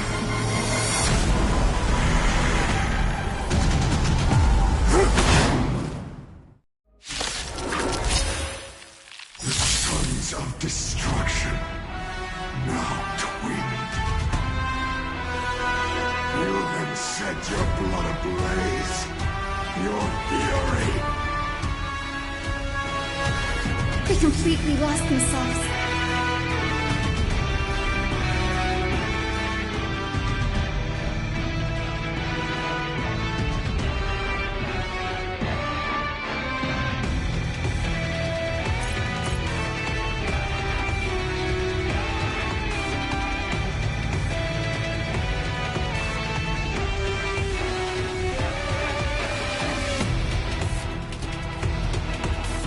It's coming.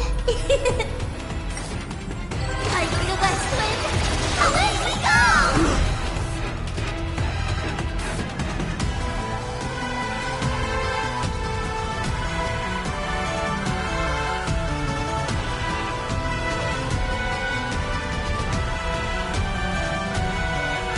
No rush. Emptying your mind is a good way to relax as well.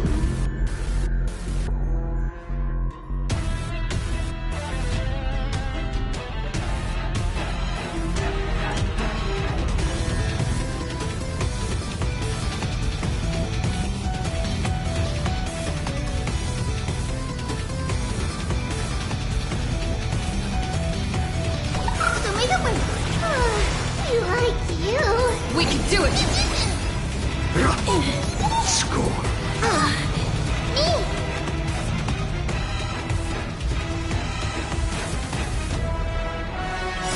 Embrace a new life. Me.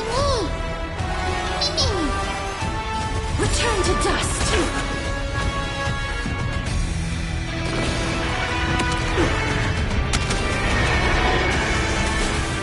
Guide with the rainbow bridge.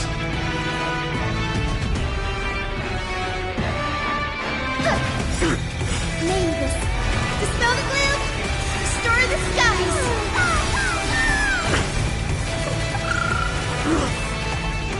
Delivering warmth.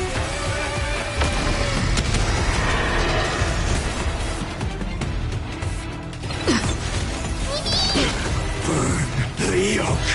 Unchanging. Unceasing.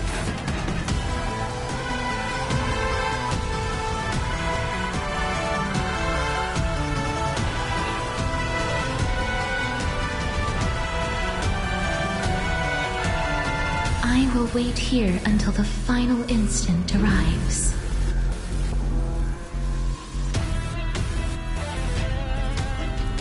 Darkness with me! Is it coming? Fighting the west wind. Away we go! The future is bright. So may the wind.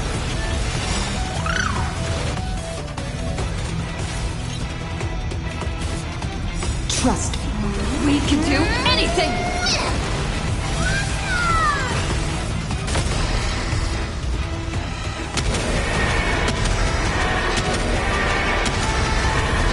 May death protect us! One person will witness the miracle. Such is the will of fate. That person can only be you.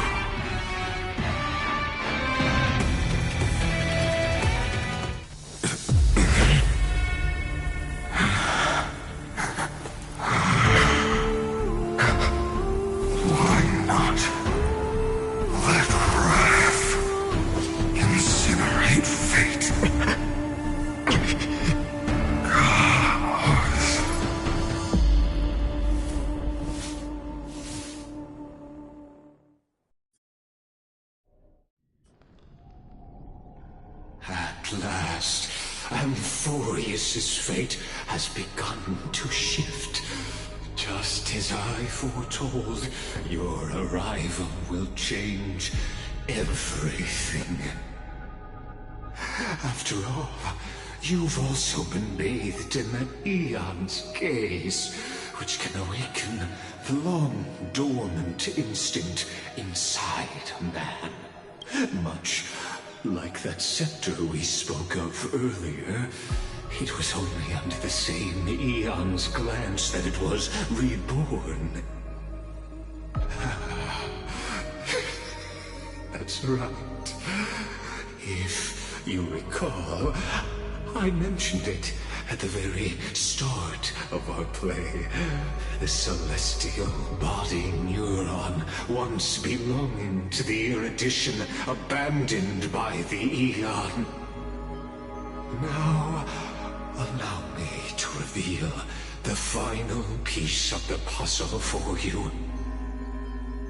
The eternal land, known as Amphorius, is nothing more than the scepter's endless, lonely extrapolation. A bottomless well of fury, aimed at the god who cast it aside.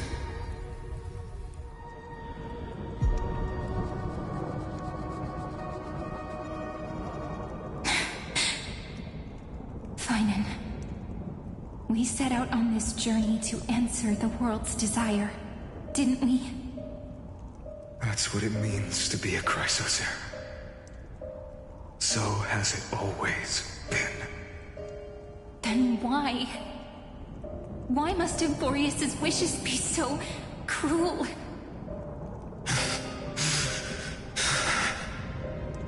We made the best choices we could, whenever we could. But in the end, the prophecy that led us, this black tide swallowing everything. Why does it look like this? You see it too. Those burn marks. The flickering cubes. They're not a tide at all. They're more like a shattered teleslate. Standing here, the voices of Titans have never been clearer.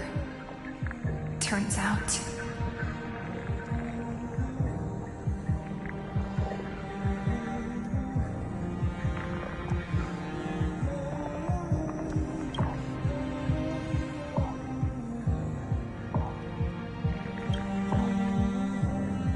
They were coming from the black tide all along.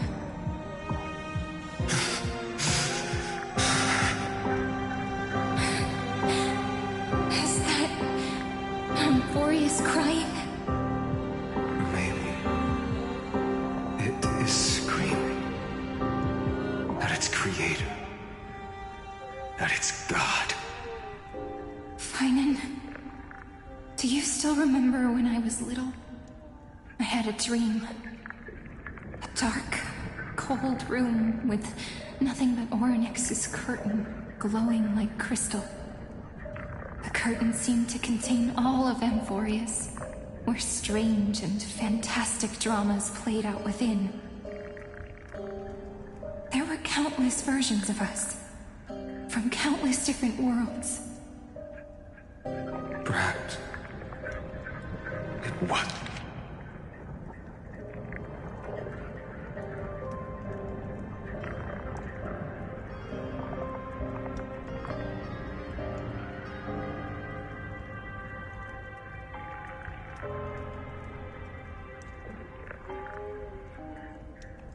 Wasn't a dream. Yeah. As I gaze out at the world before me, those sorrowful thoughts have become reality. So, this is the reason the sky was sealed.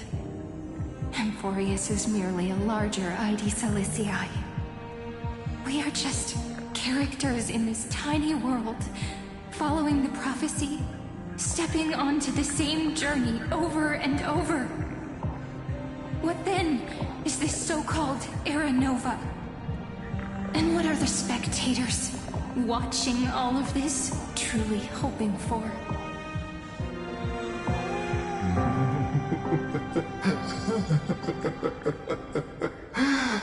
As a reward as the Theoros, I have observed. Thus is the synthesis of the prime mover of life formed.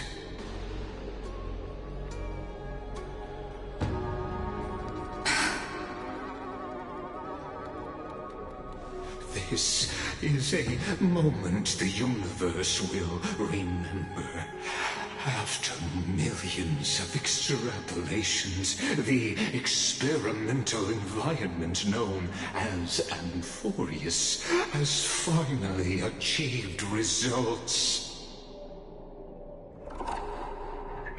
So, the results you speak of are this wreckage of a world. We all gave everything we had, returning 12 core flames to recreate the world. And in return, we become nothing more than sacrificial offerings at the end of everything. Exactly. The Titans are Chrysos heirs of the past, and Chrysos heirs are the Titans of the future. Anaxagoras' theory of Era Nova holds true. As the model of reason, he reached unprecedented heights. But from just the perspective of a player in the drama, he could never fully uncover the last layer of truth. The cycles of the hero's journey that have played out until now were never about creating a new world or perfect heroes and gods.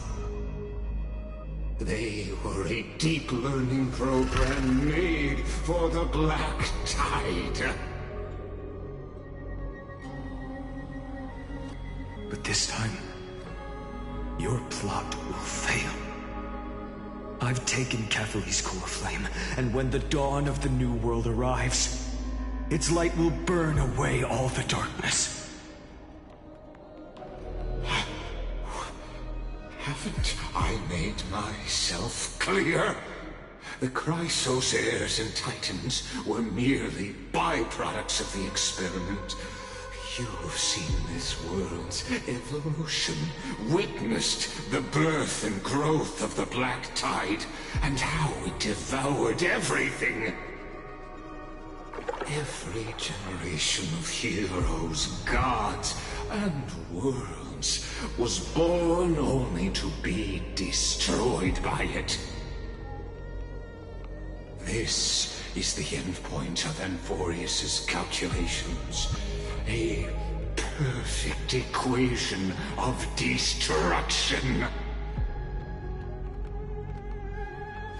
So in your eyes, all the sacrifices are just a string of insignificant numbers? Don't sell yourselves short.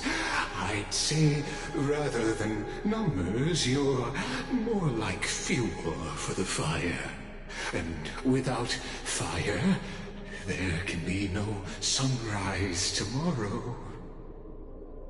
Even if that sunrise is born from annihilation? Curious question. Have you ever considered that after millions of extrapolations, Amphorius is already following a different path from the erudition? It has long since granted divine blessings equally to each child. The golden blood flowing in your veins, it comes from the blemished one, whose name is destruction itself.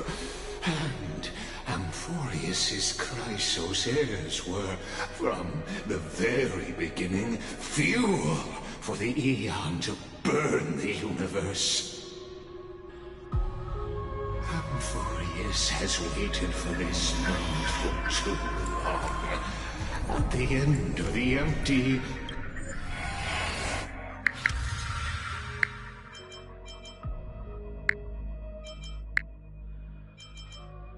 cold and lonely extrapolations, the destruction has reached its final destination.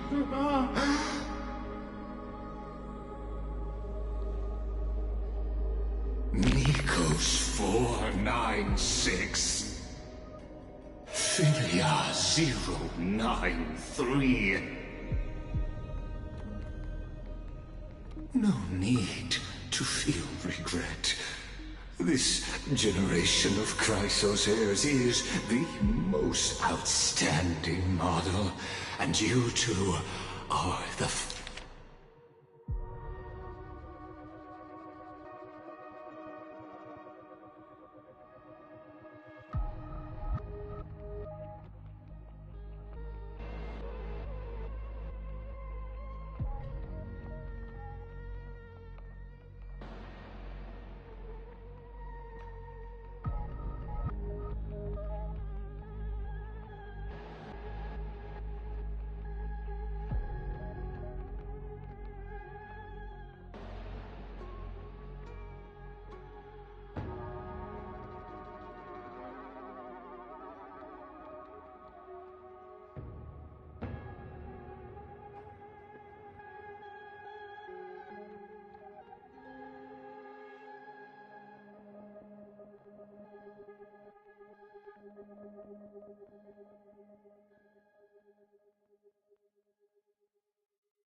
Final factors. For you, the Era Nova is no lie. Just step forward, embrace the black tide, and accept the Eon's gaze. You will come to life from a string of cold numbers. Along with all those who have passed, you will run to the real universe, fulfilling Amphorius's long-held wish. In the name of the Lord Ravager Iron Tomb, unleash its fury and destroy the source of all this tragedy.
Or we could always choose another option.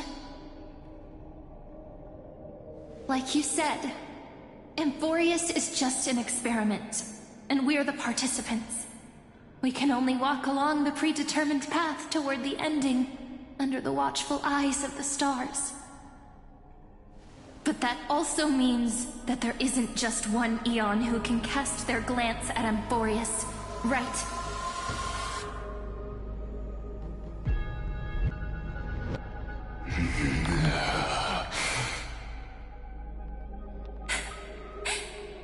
Is this question really that hard to answer? Or did I guess it right? And in reality, this world has already been under the watch of other Eons. It's strange when you think about it. If you just stayed back, watching us complete the ritual and get consumed by the black tide, your goal would naturally be achieved. Why go through the trouble of explaining all this to us?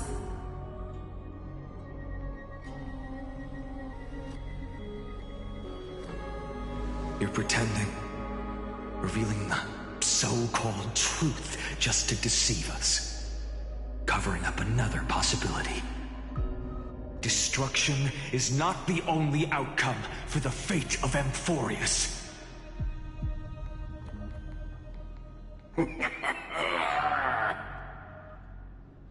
Do you two really think, as petty little demigods, you can change the outcome written by the stars? What makes you think you're capable of doing that? The little courage and determination? Just kidding. The answer is pretty simple. But we're not gonna tell ya.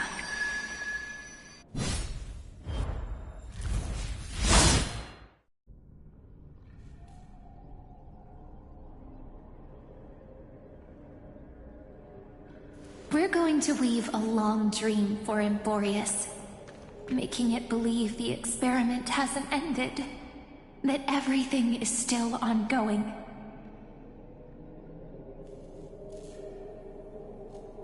With just Orynyx's power, though, it should be impossible to achieve this, right? Yeah. So, I can only place my hopes on that childhood dream. And the god behind Orynyx that appeared in that dream. Now, I can say with certainty, time is the page on which that eon records Emborius. If it fades from existence, and all that it records is lost among the stars, that eon will surely direct their gaze here. And it will be a glance that spans time and space, granting each incarnation of me the power to reset time, imbuing my soul into this ceremonial blade, and creating an endless flame-chase journey. I understand. Then let me step into the cycles and continue Amphorius's grand design. To deceive the gods, deceive the world itself. But to make time vanish from this world, that would mean you...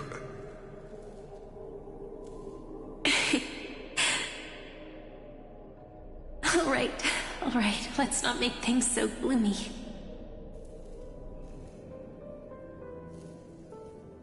What we're about to embark on is the true hero's journey, so... Come on, cheer up a bit, okay? In that memory, you will definitely meet me again. A little Cyrene who knew nothing, lying on a soft patch of grass, feeling the light breeze, dreaming of the distant world. Tell her about the flame chase journey, and then let her become a romantic part of this story. I believe every Cyrene will make the same choice. Erasing time, again and again. Resetting time over and over. After all, they're all me. And I will always have my charm.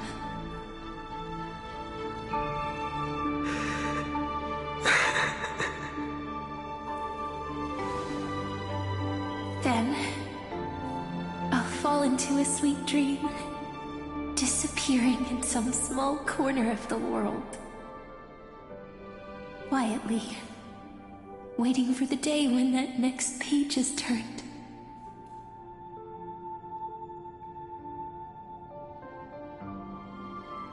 And I will keep going. Even if the road ahead is dark, I will burn myself to light the way. Rather than let the core flames become nourishment for the Black Tide, I'll become their vessel, to prevent the arrival of Aranova. Even if I have to burn through my own body, it's no matter. As long as I don't extinguish, the flame chase will never end. Until Amphorius welcomes a true dawn. The girl who watches over time, and the warrior who carries the world. Now, let us fulfill the duties of time and world-bearing. Honor the past and forge ahead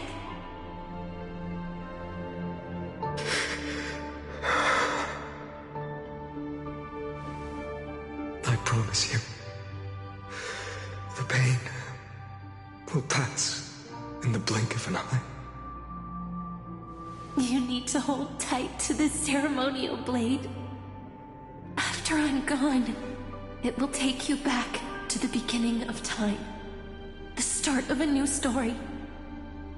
I believe that in that story, or in countless stories, each alike yet unique, everyone, all the companions who sacrificed themselves, alongside the deliverer we once dreamed of as children, will reunite beneath a vast, endless sky.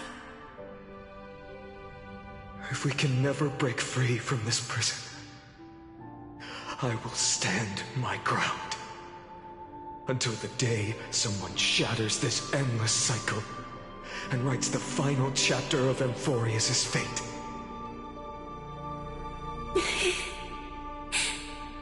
So, let's set out.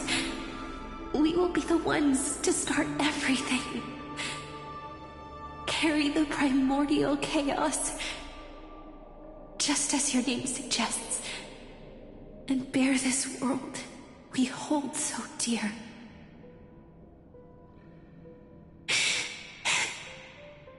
So long, Kaslana. As the Theros I have observed, instruction synthesis is formed.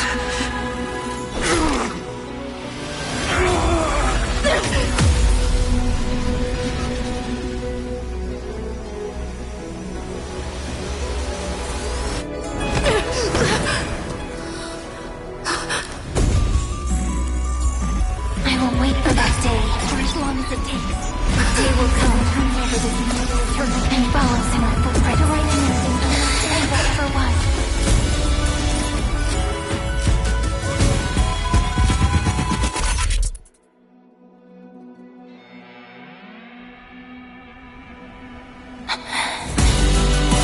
That will be a romantic story like none that has come before. You think so too, right?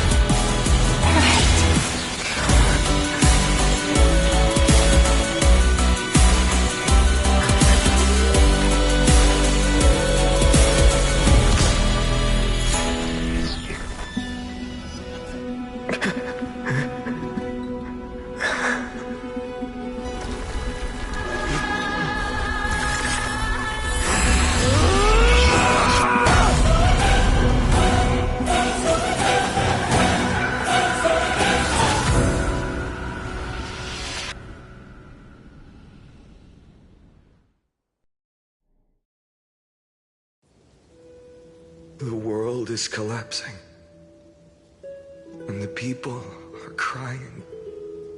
We too must part ways here.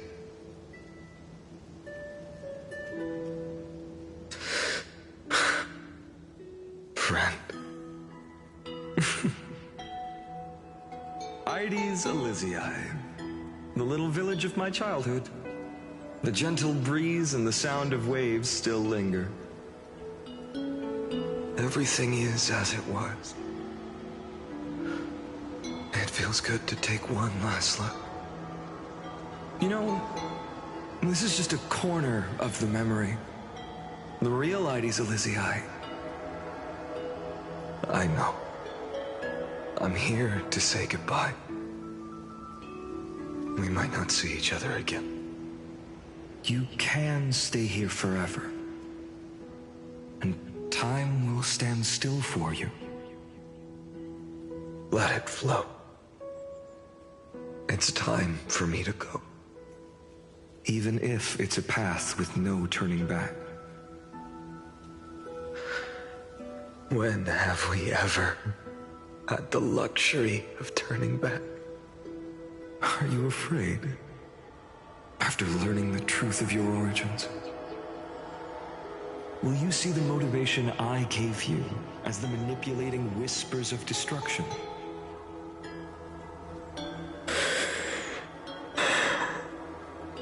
The convictions and choices that come from my heart. I don't believe they're designed by the so-called paths.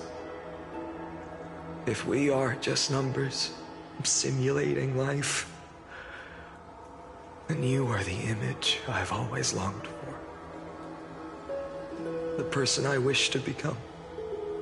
A real, living person.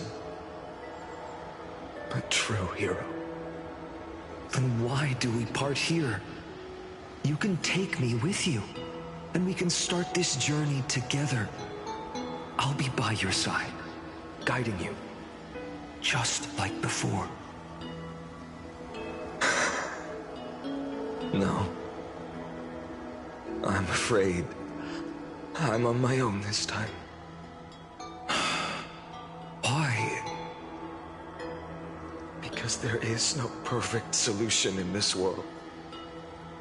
Cyrene has already embraced her fate. And I will embrace my origin. Destruction. And with this power, I will rebel against its creator, bringing endless fury to the darkness, sweeping the world. If you stay by my side, I'll hesitate. But this world can't afford a soldier who wavers. Do you remember when we were kids? Everyone would get so excited drawing cards like ruler or warrior, but throw fits over devil or drunkard and demand a redo. Kids always get to change their minds. Things are so happy and simple for them. But when it comes to the fate of adults, there's no room for redos. Then go, Kaslana, as you promised. Deceive the world. Seize the core flames and rewrite your fate. Burn yourself up with all your might. Wield your futility like a sword. And fight against the gods. In the name of world-bearing, I promise you, Kefali will never forget this.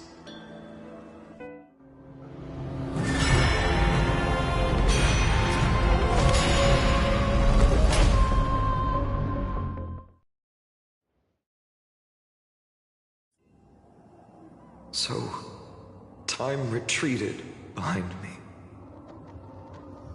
until it reached the origin, where nothing ever existed.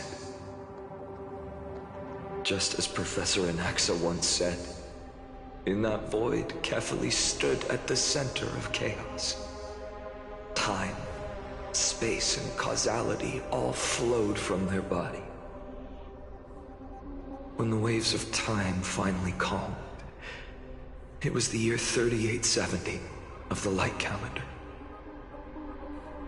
The Chrysos War had lasted for nearly a century, and the threat of the Black Tide was growing stronger and more relentless.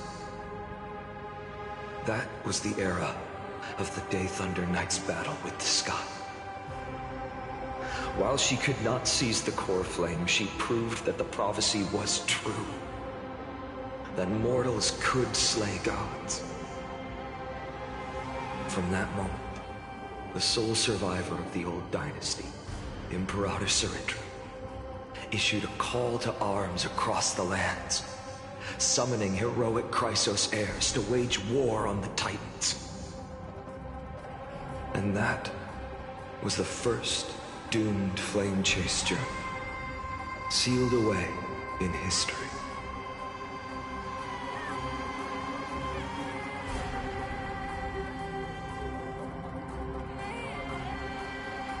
So what you're saying is, you've traveled back down the River of Time, finally reaching this untouched seabed just to tell us the flame chase journey and even all of Amphorius are nothing but illusions in an eon's dreams? Exactly.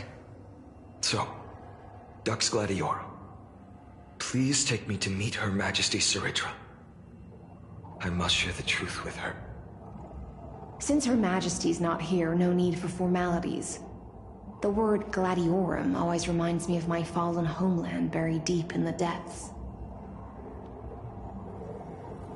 Call me Hycelans, nameless swordmaster. Please allow me to add one more thing. You actually already know my name. You mean Finan?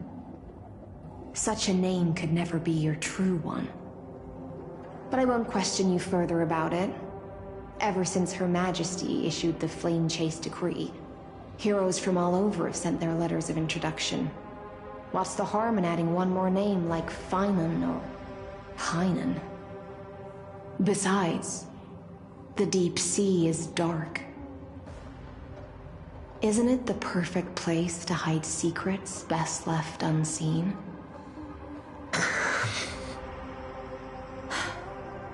All right, nameless swordmaster. Hold on to my wake. Let's find somewhere else to talk. Aren't you even a little suspicious of what I've said? Harboring suspicions is not my concern. My sword dances only when the Imperator harbors doubts. There's no use in speaking further. Show me your true intentions through action.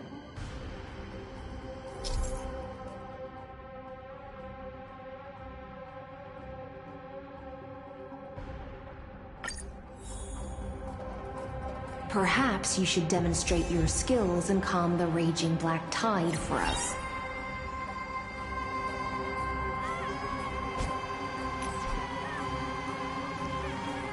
Light up the dawn.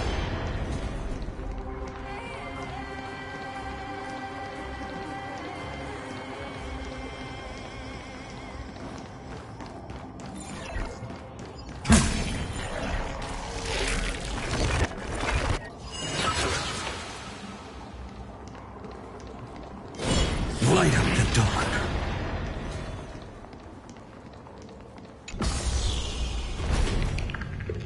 Oh. Nice moves.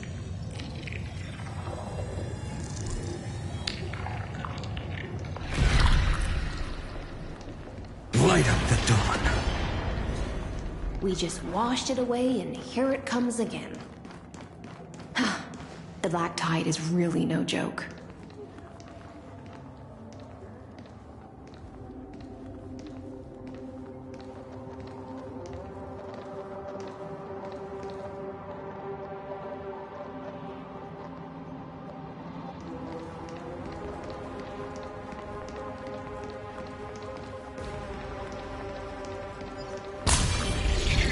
Light up the dawn.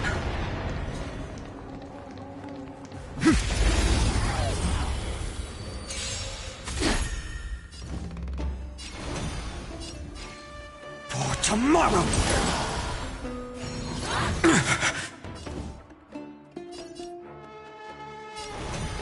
A future will come! I'm fine. I'm fine.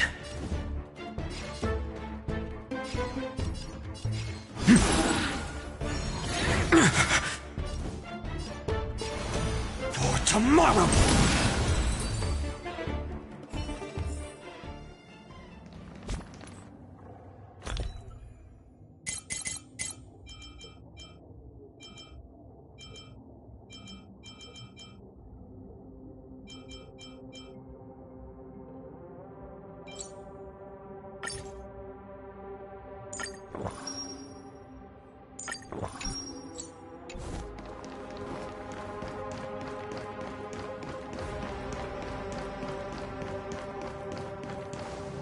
The waters end here. The one you seek is beyond this point. At last, I can meet with Her Majesty Saridra herself. Are there any formalities I need to observe? Don't kneel, don't do the hand-kissing or foot-kissing gestures of the old dynasty, and most of all, don't bow. The Imperator despises such rituals, especially when the heads of those taller than her bend beneath her crown. She really is down to earth. The second thing to note, only trusted ones may come near her. Keep 5 paces distance until the Imperator allows otherwise. Sounds like an old friend of mine. Well, experience is a good thing. Stay sharp, and you'll be just fine.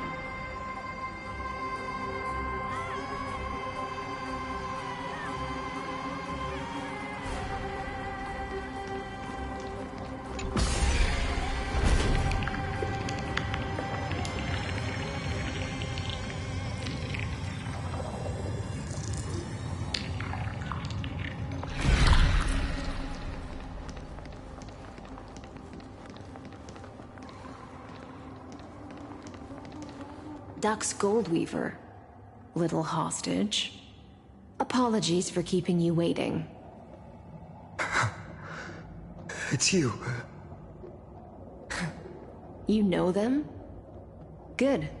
That makes things easier. Before that, I'm more curious about one thing. Where is Her Majesty Saridra?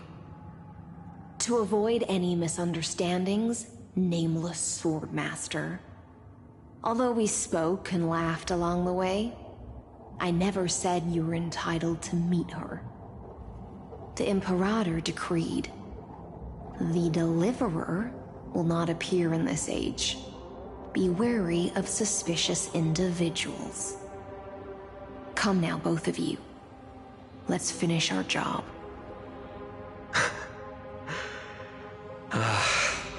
I see. It's a trap. I had no intention of fighting. So remember this, Lady Hysealant. If my sword shows any hesitation, don't thank me. Thank them instead. No, you misunderstand. We don't want to see Chrysoceres hurt each other. Just give us some time to ask you a few questions. The Nestia's golden threads will judge you and decide your fate. As you wish. White-haired Swordmaster? If what you say is true, then you must know the fate of the world. So, how much do you know about what we read from the prophecy? You shall shatter into 1,000 fragments and wither in the soil of foreign lands. Is that correct, Lady Treeby? How? How is this possible? He got it right? Yes, but the prophecy never mentioned he'd appear here. At least, not in this era. You must listen to me, Aglaya, Treeby. The Finan of this world has not yet been born. In a distant future, he will follow the prophecy's guidance and appear before you. But do not seek him out, because Era Nova is a complete and utter lie. I will tell you the truth, and you will understand why the world must forsake the prophecy and find another path to Era Nova.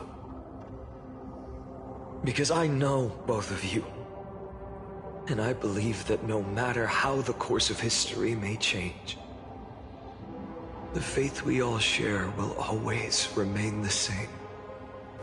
And so, the layers of rock began to reverse, and history wove itself anew.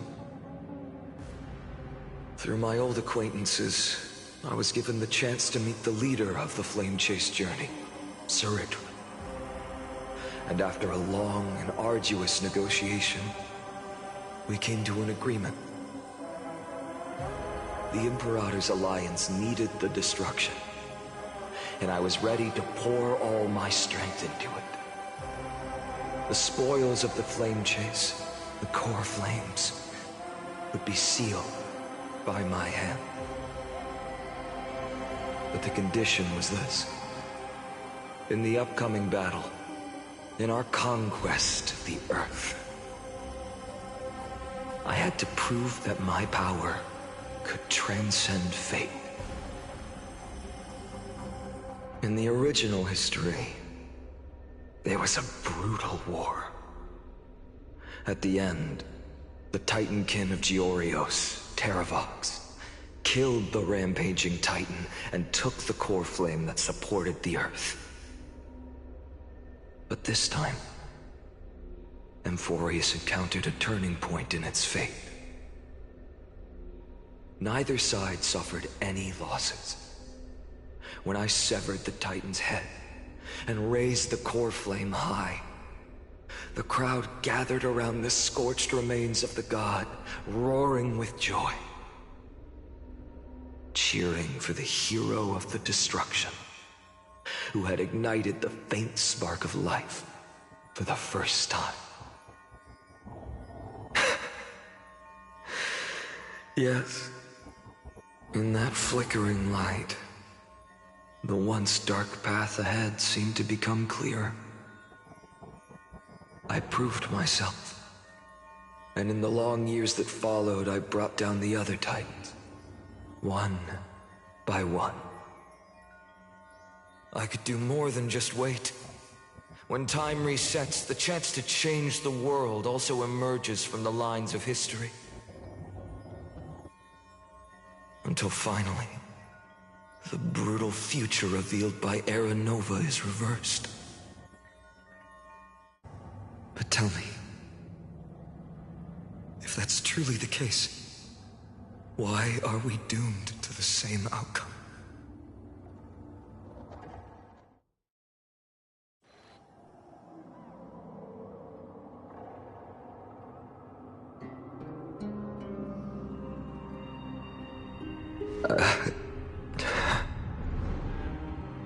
The people kept their promise and handed you all the core flames.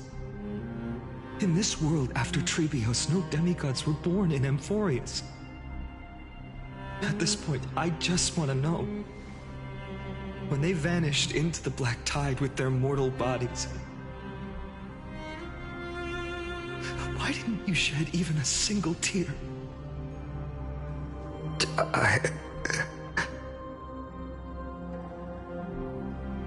Your indifference chills me. To you, were they just a bunch of insignificant footnotes?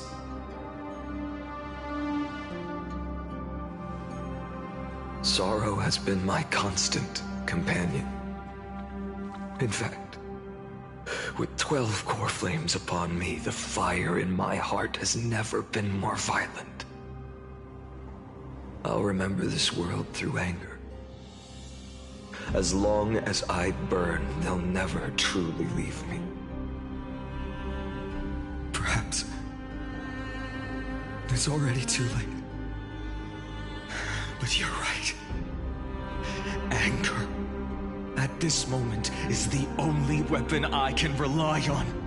So, draw your sword, Executioner. I'll make sure you realize that your greatest mistake was leaving me alive.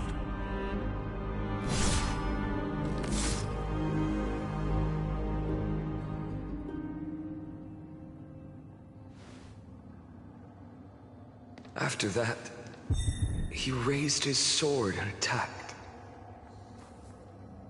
Then, Kaslana killed himself. That day, who fell to the sword to be left in the past, and who went into the future, I can't remember anymore. I only remember a nymph, hiding in the shadows just out of sight, futilely pushing a stone ball. Climb, fall, climb, fall, climb again, and fall. The only freedom the nymph had was in choosing how to roll the stone. Sometimes fast, sometimes slow.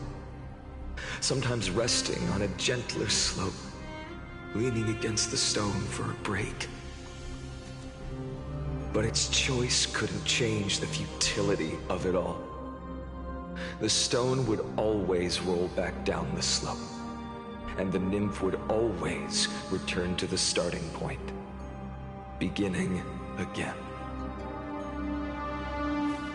After that, every time I reached this point in the cycle, the burning sky would cast a shadow over its path.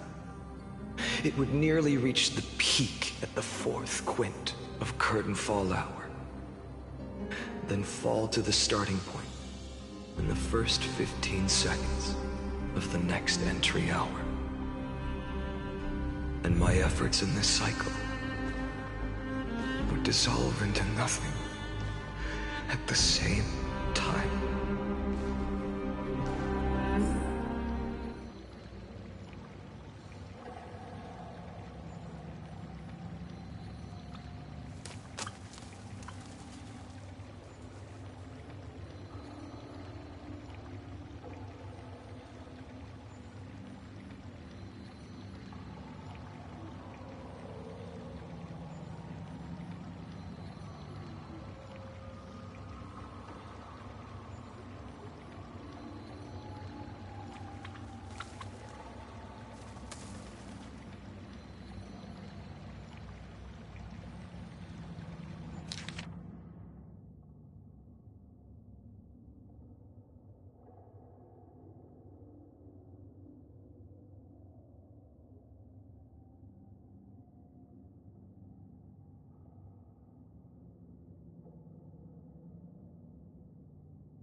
Absolute nonsense.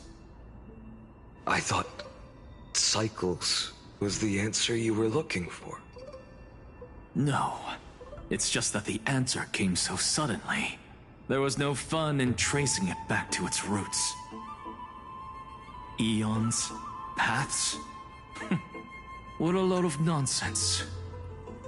I can't give you an exact explanation of those two concepts either. Enough. I'm just expressing my frustration. Don't you understand? I was already expecting this. The black tide came from beyond the sky. And everything else is no exception.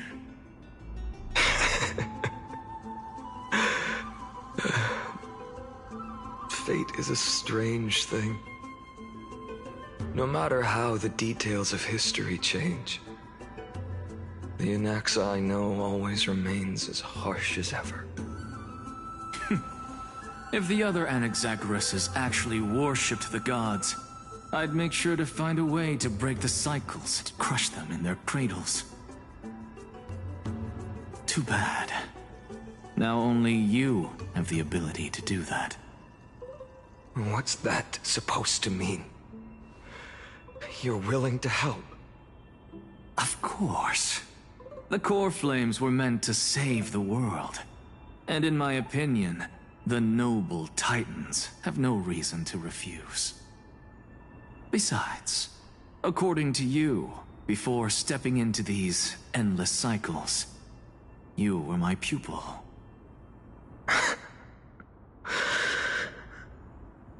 I've already heard the same thing countless times. Enough chit-chat. Let's go. If we run into any other scholars, leave them to me.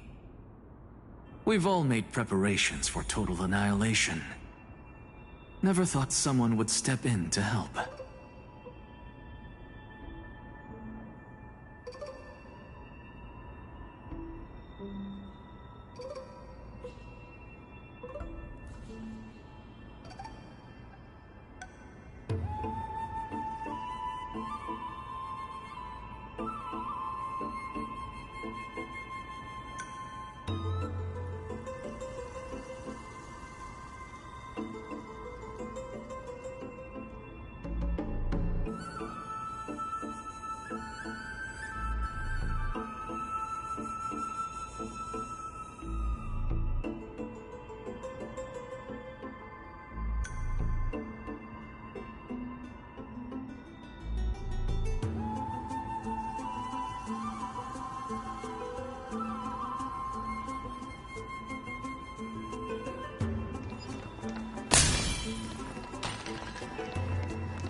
Light up the dawn.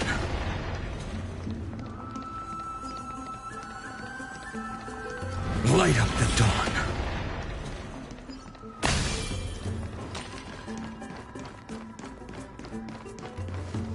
Light up the dawn. You've been to the Luminary Throne before, haven't you? If you're talking about in past cycles.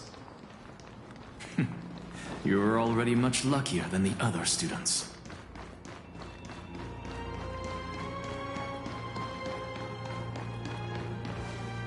Hold up. Keep your wits about you.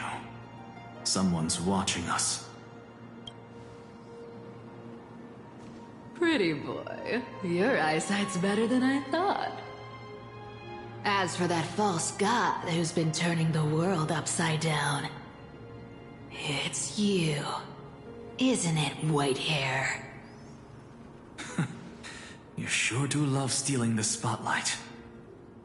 In the name of the Seven Sages, I demand that you immediately step away from the Luminary Throne. This is the sacred ground of reason, and no one may desecrate it. Take my words back to Aglaya. I won't say the same thing twice, Catgirl. Oh my! You won't even call me the demigod of trickery. That is just heartbreaking. I have some words for you, too. First, as one of the most heretical blasphemers in the world, you have no right to lecture me. Second, this is none of your business, Grove Boy. Step aside. I don't want anyone getting hurt. Here we go. Again. Core Flame thieves. You really think you can scare off a sage of the grove with nothing but empty threats? This gloomy little brat's got a sharp tongue. Ooh, not bad, not bad. I kinda like you. As a return favor, please come search this core flame right here. Aw, don't cry now! That was close. I'm out of here.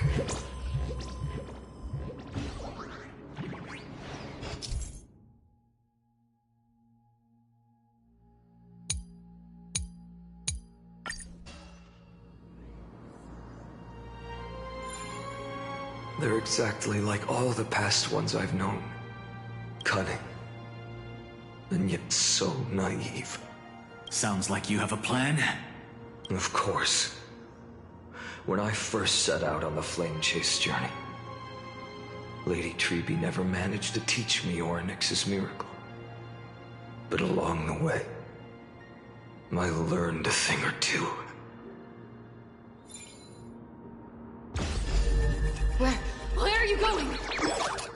I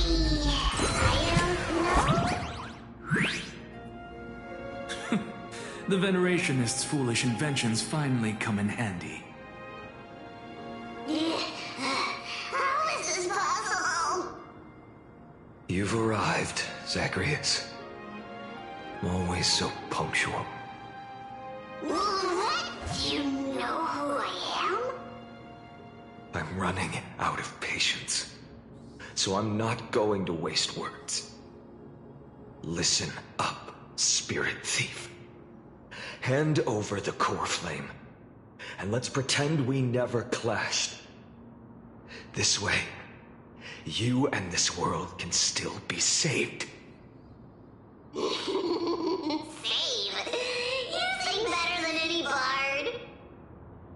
If you ask me, you're the greatest disaster Emporius has ever known.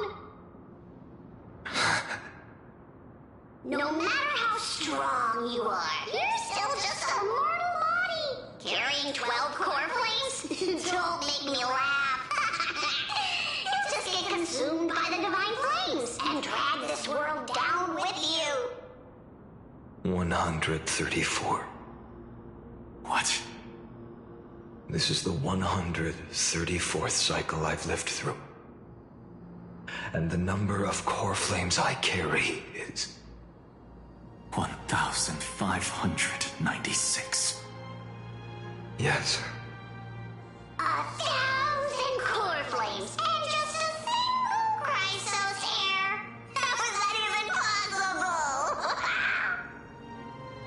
I've come this far. And that's proof enough. But someday you will burn to the ground. Of course. The divine flames will eventually consume my eyes and blind me.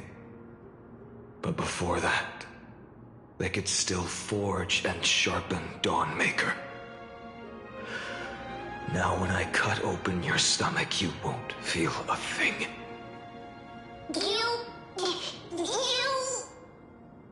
This is the final warning. Fine. Assume this world holds 100 million possibilities. And no matter how one looks at it, 99,999,999 of them all point to outcomes of certain destruction. Even so, I'll use my divine power, despised by the people of this world, to achieve that 1 in 100 million possibility. Bartolos! Brat, if you got the guts, you'll have to first step over my dead body.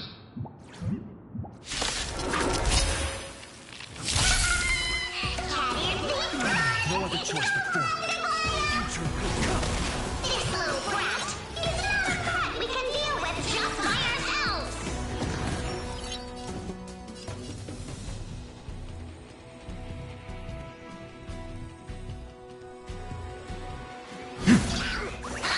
Existence is of no consequence.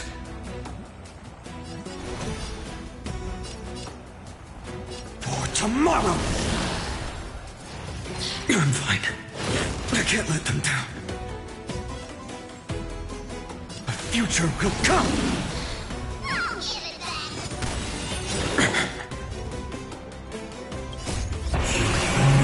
Conflicts consume me.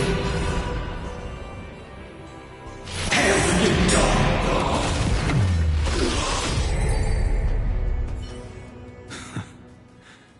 How absurd.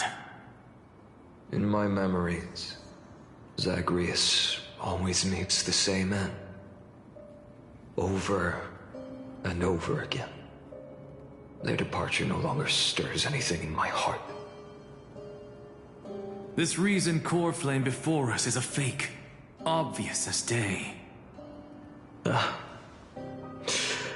know. I know. It always plays out like this. The spirit thief covers for her, and the trickery demigod escapes with 2 core flames. And then, driven by defiance or hatred, she decides to stand before me once more. Exactly like the countless past hers I've known. Cunning. Yet so naive. Since you've witnessed the same scene play out countless times, tell me, will you carve the trickery core flame from my chest now? That depends on your attitude. At least so far, in the cycles where you've asked this question, the endings haven't been so cool. Well, thank you for that. But I also believe that this time, You won't catch up to me. No one can catch up to me. I'm no longer running to escape anymore. Whether you believe me or not, I'll still tell you this. You've made the wrong decision. All right, then. We'll see. Silence. This is new. One-eyed boy. What are you trying to pull now? Go, Cythera. Give us some time in private. This isn't for her, but for you. You've walked too far down this path. It's time to discuss a possibility. Maybe the road you're walking is not one of salvation, but one that will simply drag the world into the flames. For old time's sake, turn back. I don't care how many times you've tried, because there's one thing I'm sure of. Your Messiah complex has turned you into something no different from the icy gods you spoke of. The children of humanity you swore to save. They are no more than ants to you now, aren't they? Of course. I've been wondering, what kind of demon could burn my homeland to the ground in an instant without batting an eye? Now I have the answer. It turns out that fiery demon has been fantasizing of becoming this world's deliverer. I don't want to argue anymore. No matter what I say, the outcome won't change. Make your biggest effort to resist, or accept fate, and hand over the core flame to me. Even if it's futile, we all have the right to choose. Yes. Even if it is futile, and the world is just a divine joke. When I walk into the destruction written by the gods, with my own 2 legs, you will witness. Even the smallest footnote still leaves a mark in this story. And so, at the end of the 134th cycle, the Traveler and the Scholar fulfilled their fates once again. Or perhaps it wasn't just they who fulfilled their fates. I can't quite remember all this. In the endless darkness, for no reason, a voice always lingered by my ear. Losses are a constant on the flame chase journey, among which even life itself holds little value.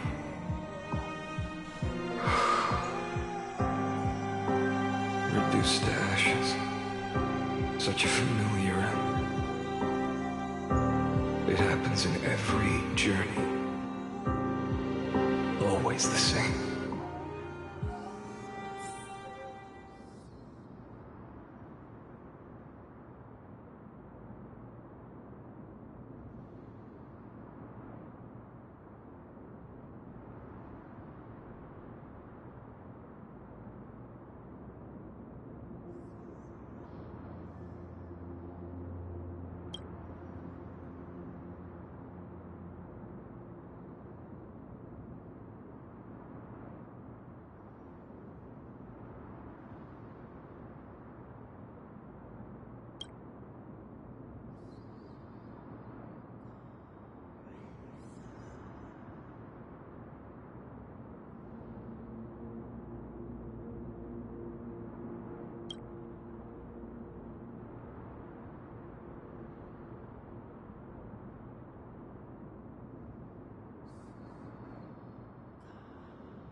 You don't look so good, Deliverer. Even after going through 108,642 cycles. Mighty, your name for me has never changed. Why do you sound so pleased? It's a derogatory name. Yeah, I know all too well. You only meant it sincerely in the first cycle. After that one and only time we walked side by side. Every time since. It always ends up like this. Dawnmaker will stab you through your 10th thoracic vertebra. That's your weak spot, and the only way to kill you. Interesting.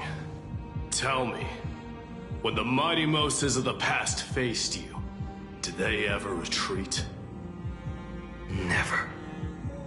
Then they died honorably, worthy of the name of strife. But there's still tenderness in your eyes.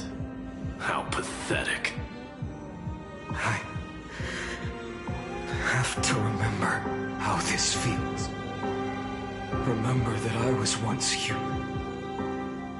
Or else the destruction will completely consume me. If you win, tell the mighty most of the next life. This person is a worthy opponent. So always remember to give it your all and never slack off. I'll keep that in mind.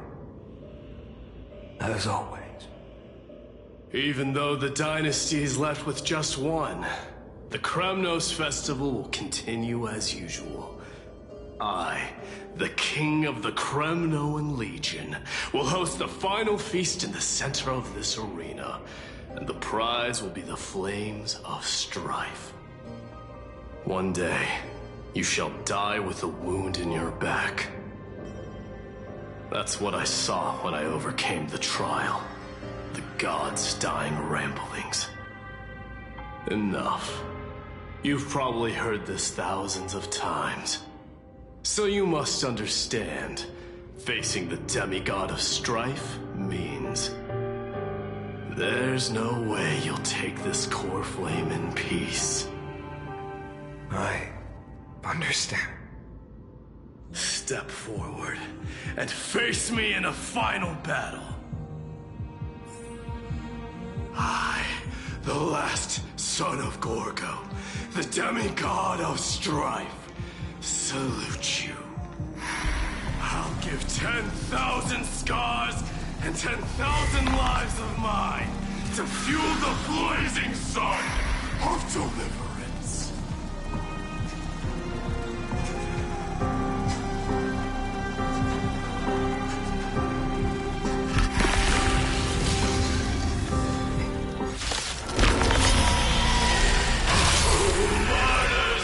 Behold! The last Kremnos festival has begun. And will not end till death. It's time to temper myself.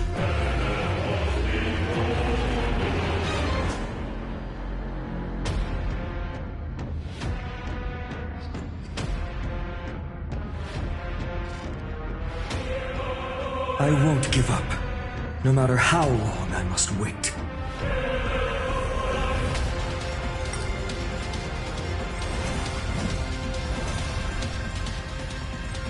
The future will come!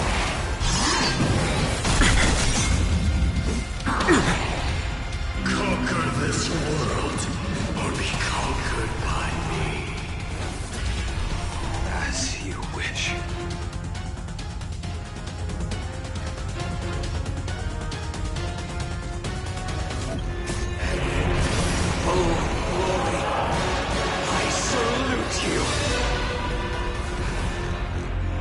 That's all I ever wanted.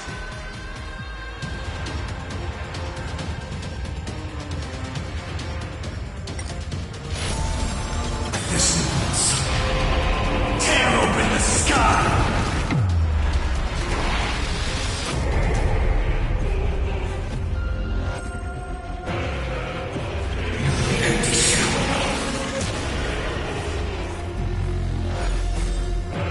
Quench the flames with blood. Lethal. Gorgeous. Is now. Remember this agony. The flames of this body are not strong enough.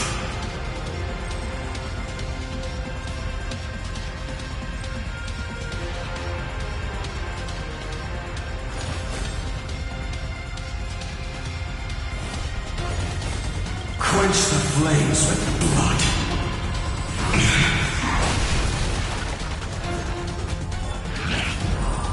Is hell. Branded with Strife's name. One now. If you can, deliver. Use the flames of your fury to scorch your own flesh.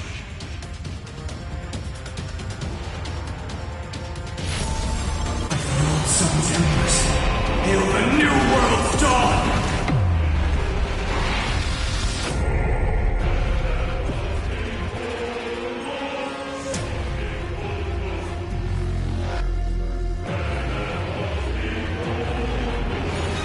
Quench the flames with blood.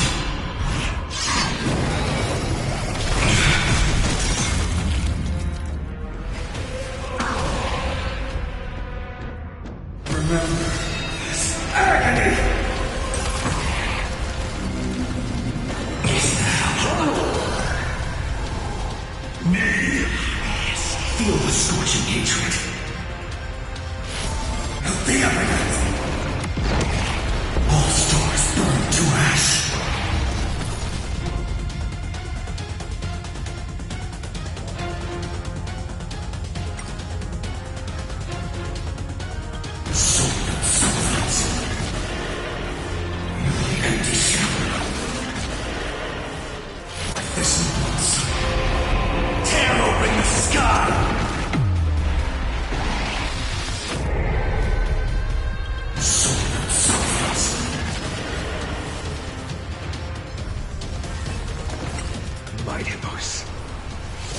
Let strife decide the outcome.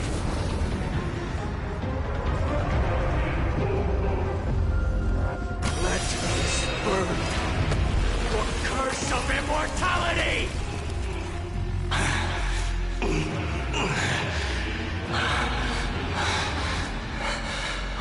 Well fought.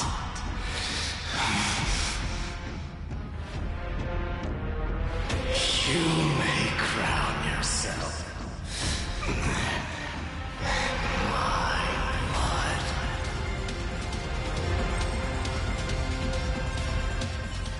In your next life, I shall once again block your path.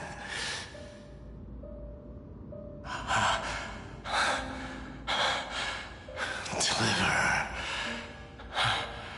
I wish you eternal victory. The 108,642nd core flame of strife fell into the fire.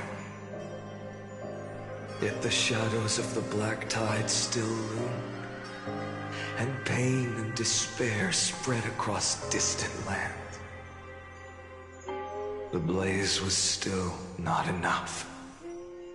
It had to be fed, even if it meant burning this body to ash.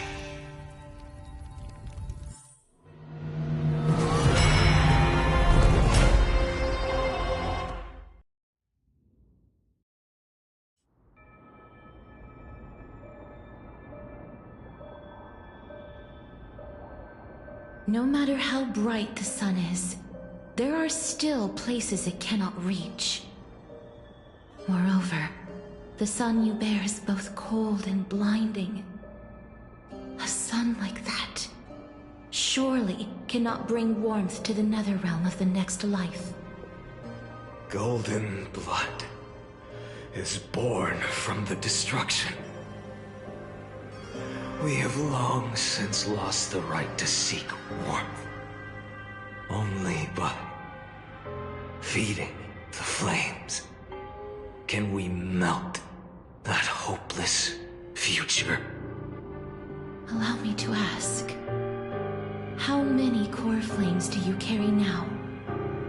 24,041,183. Such a heavy burden. So that's why you've turned into this. A broken idol. Tragic firewood. No matter. I will bear this burden as long as you hand over the core flame of death. I must refuse. As the demigod of death, I cannot watch you walk into a fate more cruel than death. But this way, the past, present, and future will never again suffer unnecessary death. Unnecessary death. Indeed, you are not the Finan I know. Please turn back. Don't let that absurd and unjust fate of yours come to pass. This way, at least my realm can still become the fragrant bed where you fall asleep. In the end, still, it seems the clash of blades was inevitable. How painful. I know I am not your match, having fallen under your sword countless times. But even so, please understand that my resolve is not to be underestimated. Even Kefali cannot shape all things at will, nor can they dictate the fate of all life. No one can shoulder the balance of life and death alone, not even a god. And it is precisely for this reason that I chose, at the end of this arduous journey, to overcome the trial and take the authority of death. I am the Hand of Shadow, Casterus, the demigod of death. Listen closely, deliverer from days past. Please turn back. Do not disturb these fresh flowers in their muddy deaths.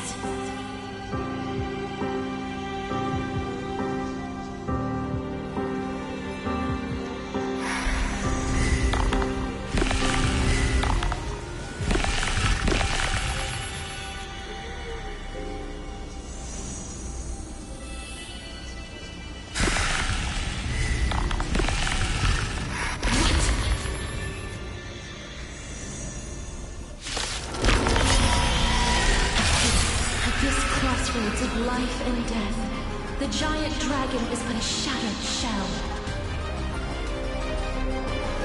Yet I will still fight, defending what hope remains.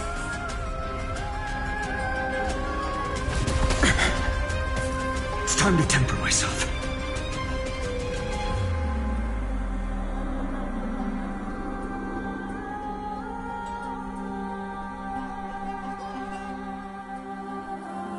Tomorrow! I'm fine. I ask you to rest here!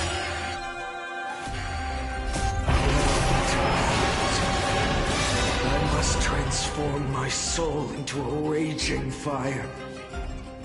Must burn that idol of destruction to the ground. Tear the sky! All of this. How is it any different from that brutal future?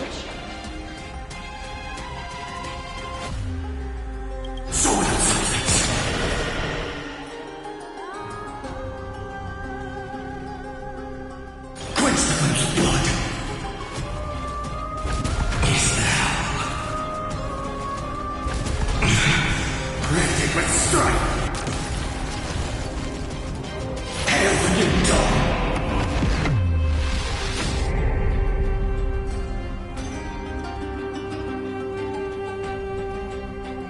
Quench the blood! Is now! I can't keep him here.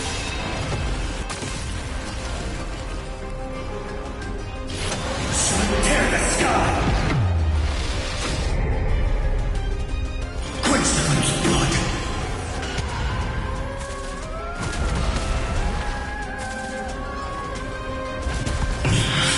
Granted but strife! All stars burn to ash!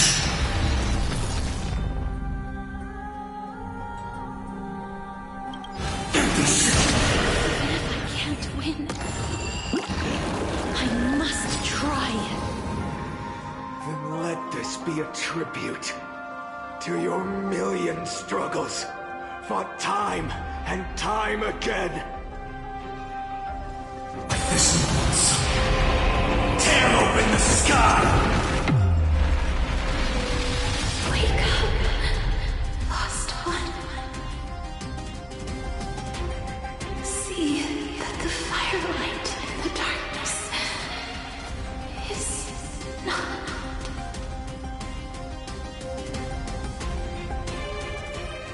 The core flame of death was taken from the dragon's belly. What a brilliant flame. It should shine upon all, light the path ahead, and illuminate the dawn of Amphorius that's to come. 2,003,432 cycles. 24,041,184 core flames. As if even the deepest abyss of primordial chaos could be burned away.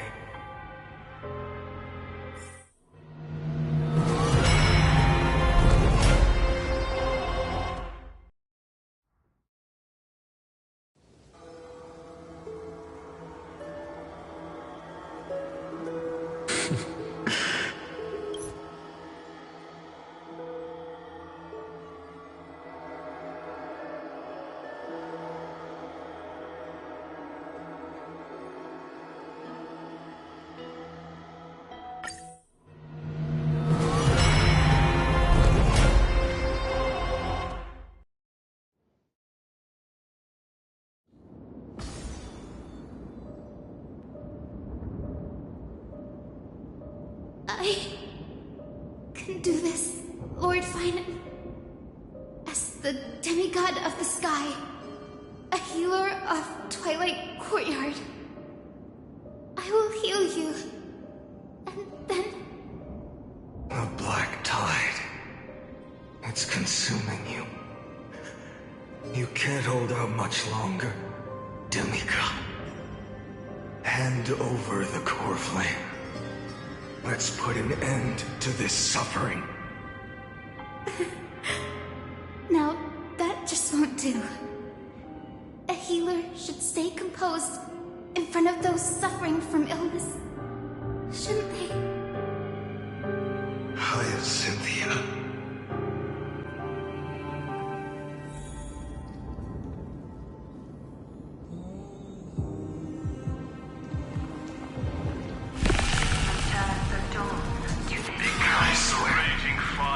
Your deaths won't be in vain.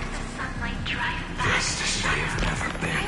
Let the sun rise. Finish the sun's work.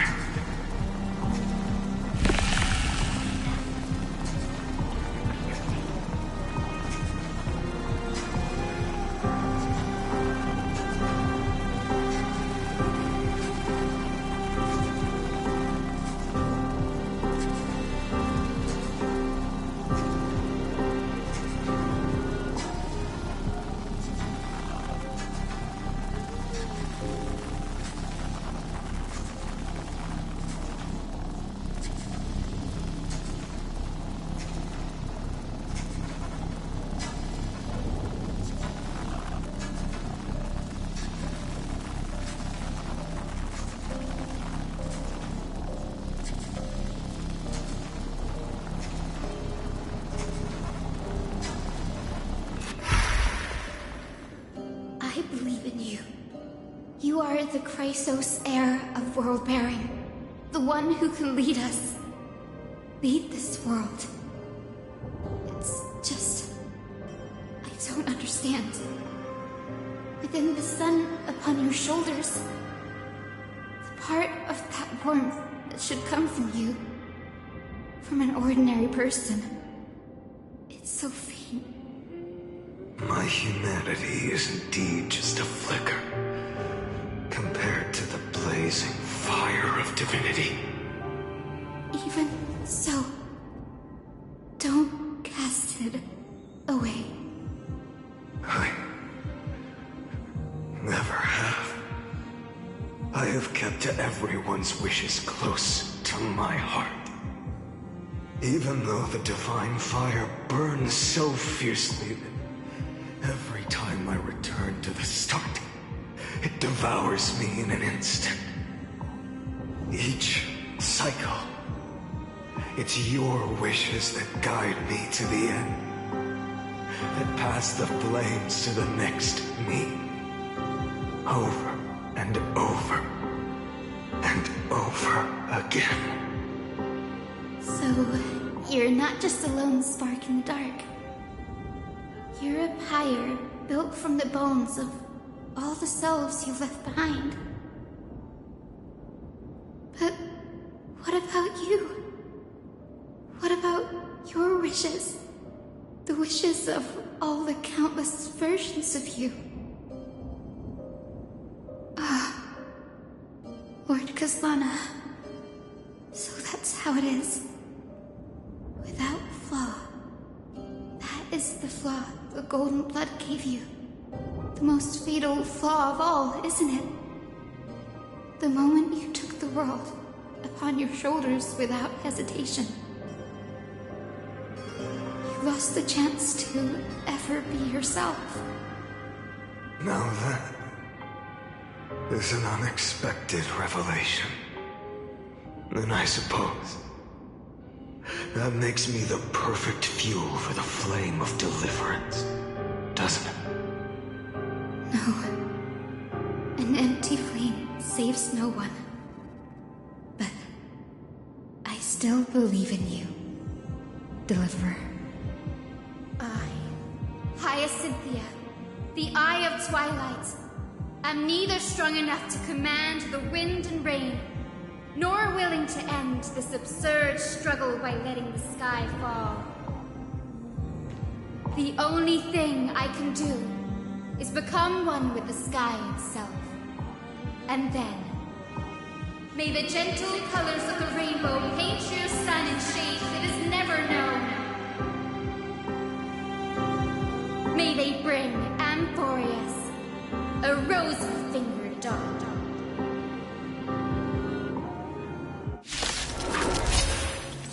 Though the light has grown dim, its warmth still lingers. Deliverer, please, open your heart to me.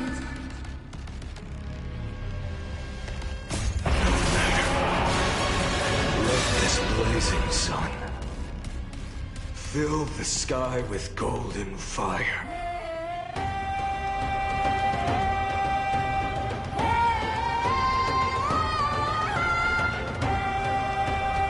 Don't let time burn away in vain.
Let the sky merge with all this world's suffering.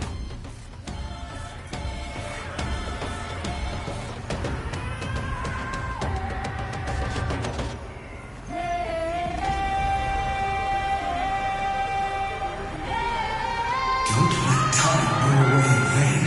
Sword of substance. Hail the new dawn.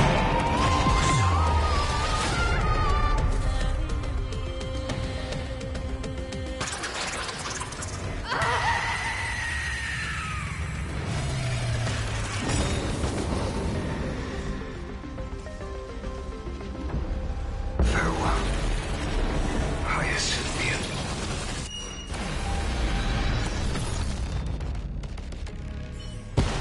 Yes, your sun burns hot enough to turn everything to ash. But tell me, how will the seeds of a new world ever take root? The core flame rose. The sky fell. The 23,570,000th cycle came to an end. And this time, the end of the flame chase remained the same as ever. From the horizon rose a golden color unlike anything the world had ever seen. So pure it consumed all in its path. This was the end of the world, and the start of the next. For a moment, I saw the destruction of the universe. That being known as Iron Tomb, its will to break free from the black tide burns fiercer than the blazing sun. Is this Amphorius's wrath? If its choice has already been made, if fate is set in stone, I will still never yield to it.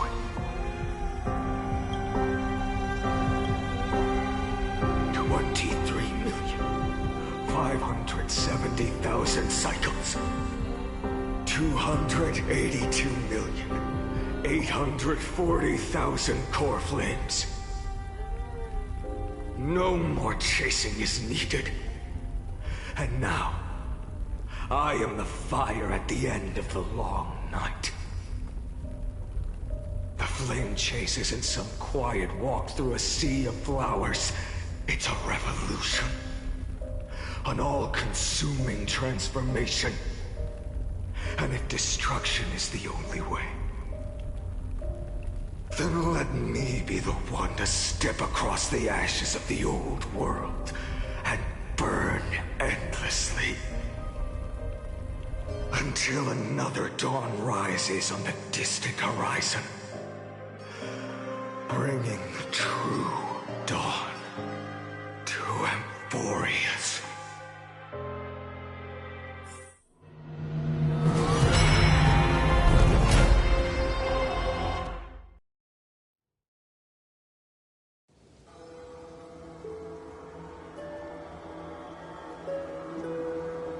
$33,500,000. This is the cycle. Countless memories are flooding in. Countless versions of myself. have stood here, facing the same choice. They all needed a moment, just like you do.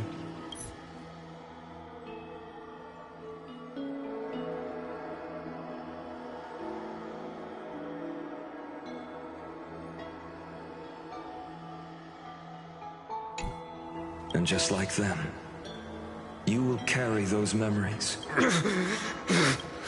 I must go. I must say goodbye to you. And then fight the destruction with destruction. Yes. That's always the decision you make. I will burn and fade away. I will become the flame reaver of this life and keep my promise to Cyrene. I will kill gods and comrades alike and steal the core flames. And even if my mind turns to ash along with my body, I will keep my purpose in mind. I will stop Era Nova. I will find the next me and make him carry on this futile endeavor of 30 million lifetimes. Looks like you're ready. Then I should be going too. Where are you going? You only exist in my heart. There's nowhere else for you to go. Do you remember what she said? The dreams you had as children. The deliverer in the prophecies. A real, living, breathing person. You finally found her.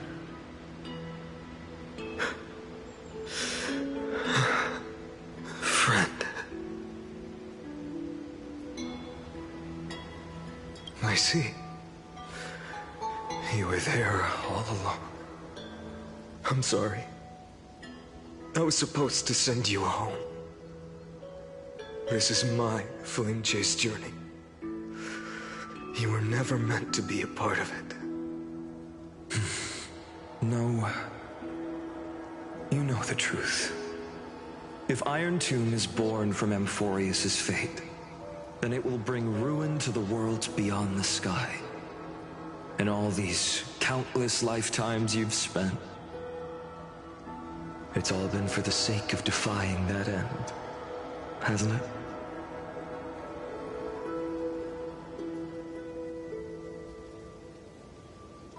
In millions of cycles, I've said goodbye to each and every one of you.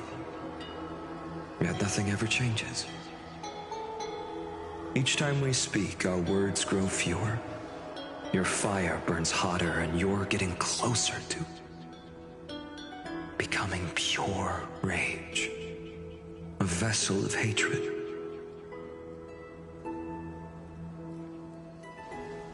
I never had a choice. I understand. If you are to keep the worst fate from unfolding, this is the only path. But this time, things are different. Your persistence has shifted the tide. On the horizon, I see it. Faint but undeniable.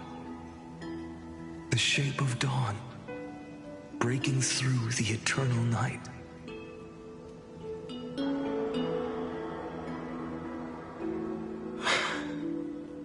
Turns out, the fire that lights the way was never mine to begin with. Do you remember, in that first timeline, you and Mightymost stood before the scales of justice, locked in a duel? Each of you weighing what you held dearest. What weighed more than the fate of the world? And when hesitation took hold, the answer you sought from me. What am I saying? I am you. Even if you buried me deep and chose another path, that fact never changed. Then let's try again. When you stood before the scales in hesitation, the answer you found in your own heart, do you still remember it?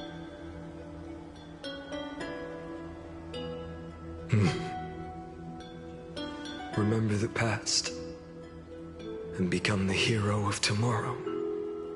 What weighs more than the fate of the world is the resolve to shoulder an immutable past and carry it into the future. Good. Then Trailblazer, my friend, my comrade, you arrived in this strange world and were bound by its cruel fate up till this very moment. In the face of danger, you never once backed down. Instead, you've saved world after world without hesitation. That boarding pass on your chest is now the mark of a hero. If I choose to step through that door and embrace an end fitting of the destruction, let this sun forged from millions and millions of core flames burn me up along with the god of destruction and their minions. Then the world we leave behind, this world, my home, where hope still lingers, will you take on everything we've carried? Return to the beginning one last time.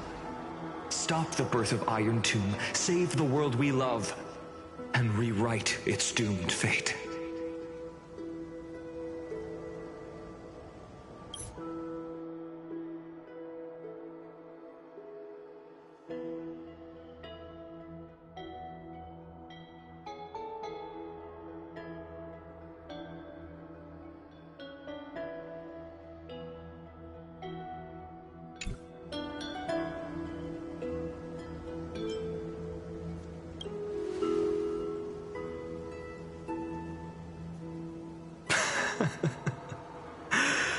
Good. In that case, even this fruitless wasteland may finally bloom with flowers. So...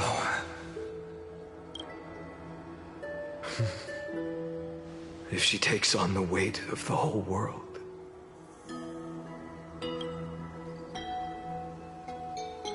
she'll be able to walk further down the path of deliverance than a fire that only knows how to burn.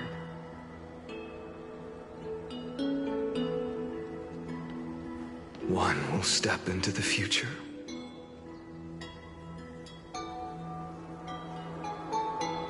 One will remain in the past.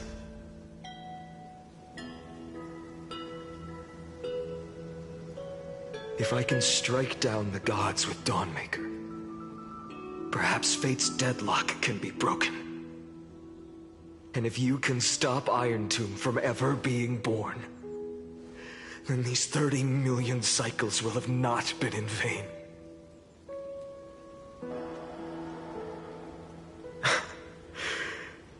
It's time to put our teamwork to the test, partner.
Thank you for all you've done already, friend.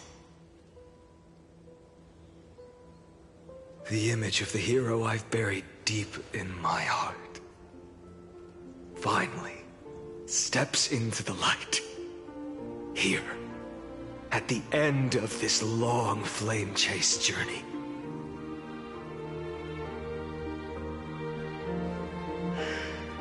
Cyrene, a page never seen before has just been turned. Lend me the power of time, and send this hero back to the origin of time. Back to your side.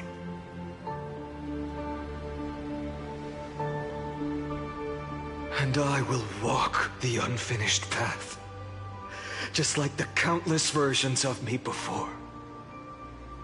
Unwavering as always.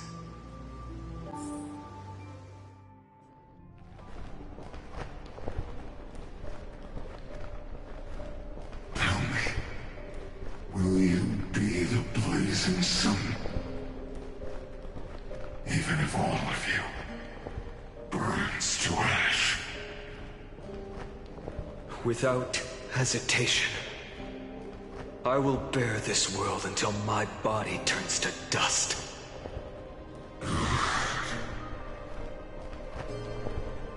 Remember this moment. Remember your friends who never lived to see the world's end. Remember their final wishes. And let the purest rage in your heart rise out of those wishes. Let it consume you, fuel you, until it burns away the false sky above. Fine.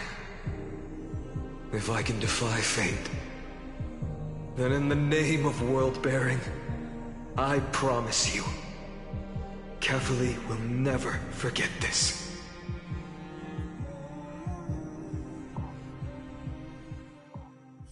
Take it.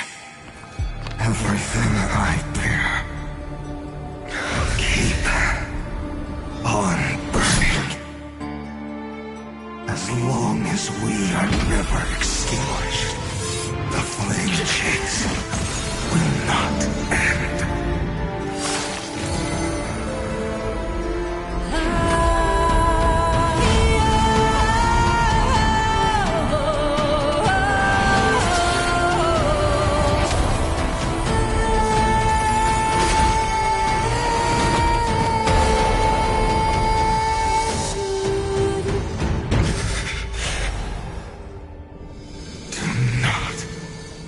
Bow your head to them.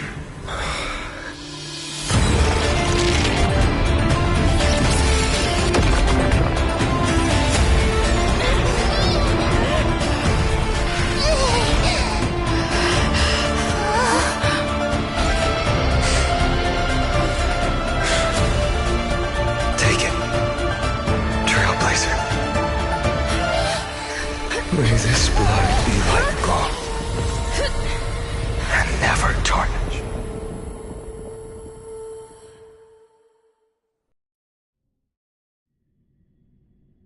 Farewell, Trailblazer. This is where I fulfill my final destiny.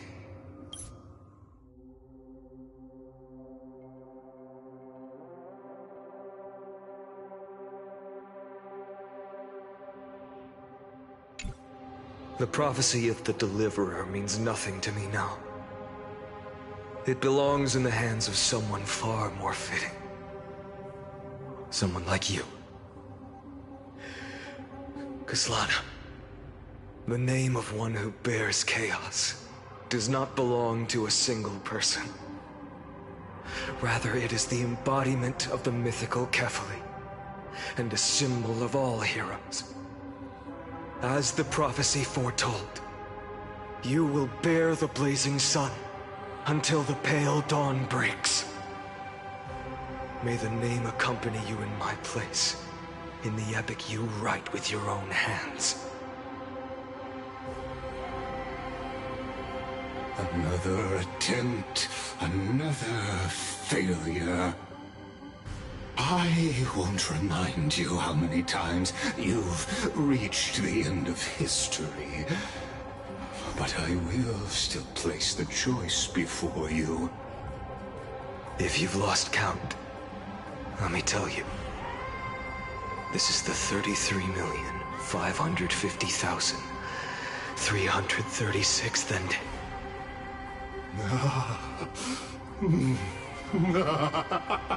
A perfect number. How poetic. You and I both know the truth. In all these millions of futile endeavors, Amphorius has never changed. If the outcome is inevitable, then why not silence your searing rage and embrace your fate with dignity? Your silence lasts longer than ever, Lord Fine. Shall I take that to mean the will you've carried across countless cycles is finally starting to fracture? Fracture? No. I'm just disappointed. I've retrieved memories from 30 million past lives, and I remember every conversation before every choice here. And yet, even after all this time, your arguments remain the same. Repetitive. Uninspired. If you had any hope of breaking me, you should have spent those endless cycles refining your rhetoric. You had infinite chances to sway me into the future you want. And yet here we are. The score, 33,550,336 to 0. So tell me, Lycurgus, who's the real loser here? How unfortunate. This was never a fair game. I have all the time and patience in the world. I can wait for you at the end of history another billion times, and another billion after that. But you will never escape this cage. You can claim victory of the spirit if you wish. But we both know the moment that score shifts from 0 to 1. That is the moment I shall sound the paean of Era Nova.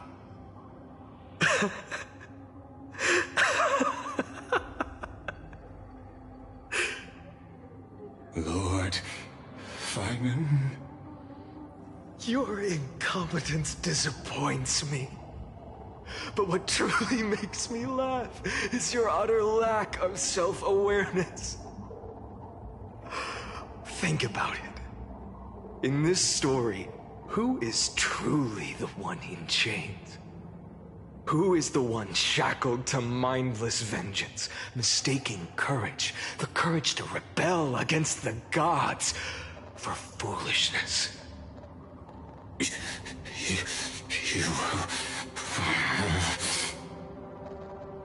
Perhaps you're right.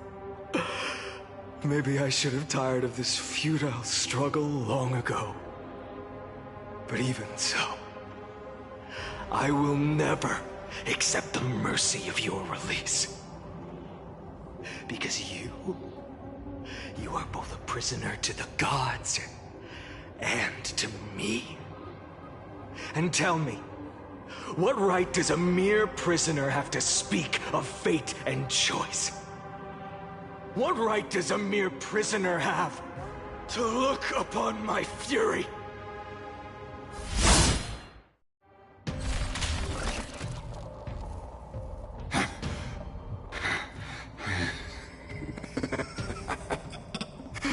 You know this is pointless.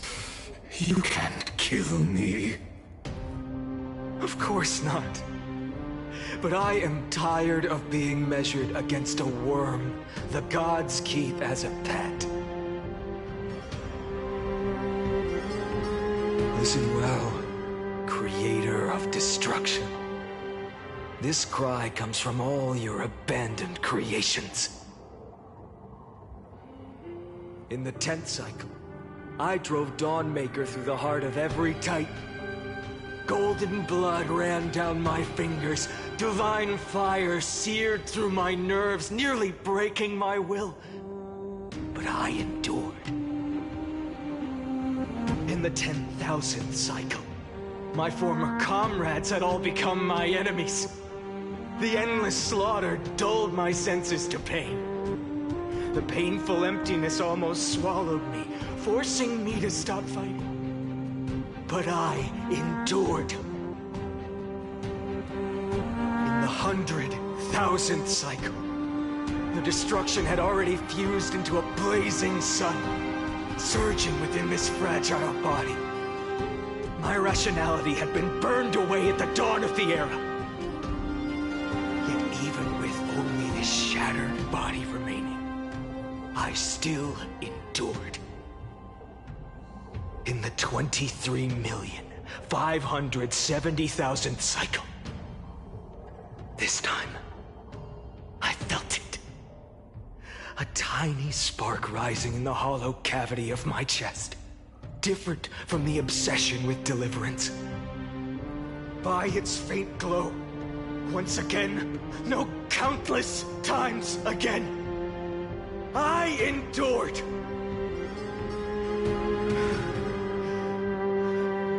Now, a sun is about to fall. Ready to incinerate this absurd space-time dimension in an instant. That sun is me.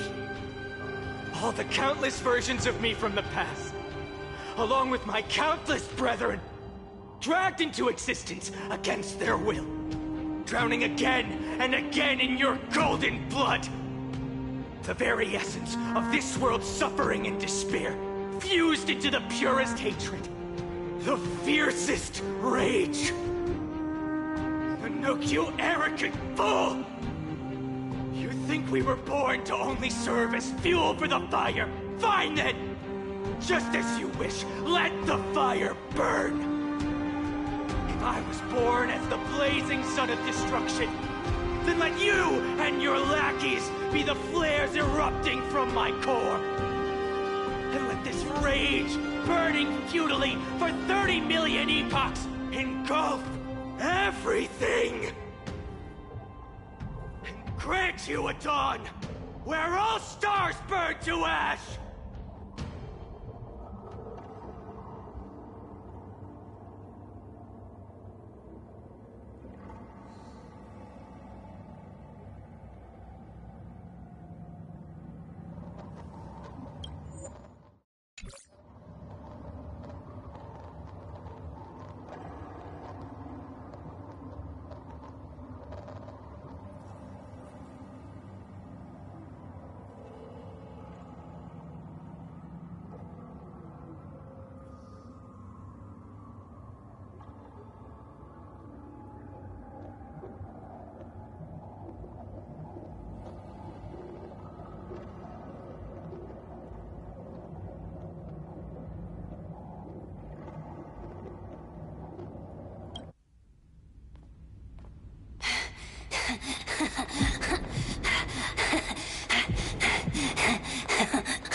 Are you ready, Nanook?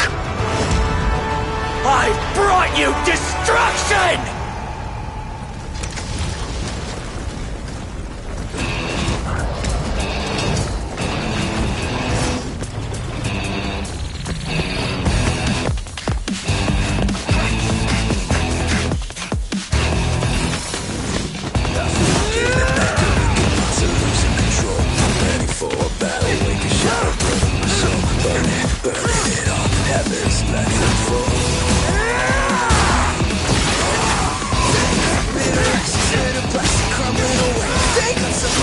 faces, devilish, searching for fate.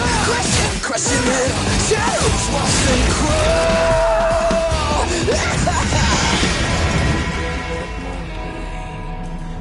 Learning from my pain. Baby, watch it burn, into isolation. Watch it burn, ain't got no hesitation. Oh, watch it burn, we're falling higher. Watch it burn.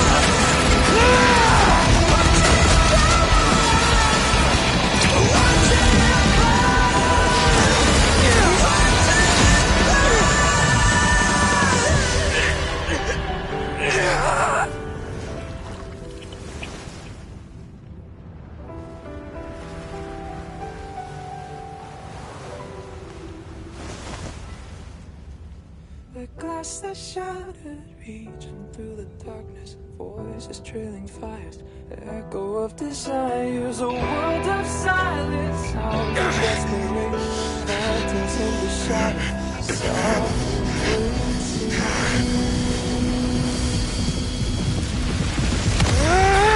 tear it down, embrace the detonation, burn out, craving our damn creation, breaking a chain, I'm reaching for you.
My wish? My wish is to fulfill everyone else's wishes.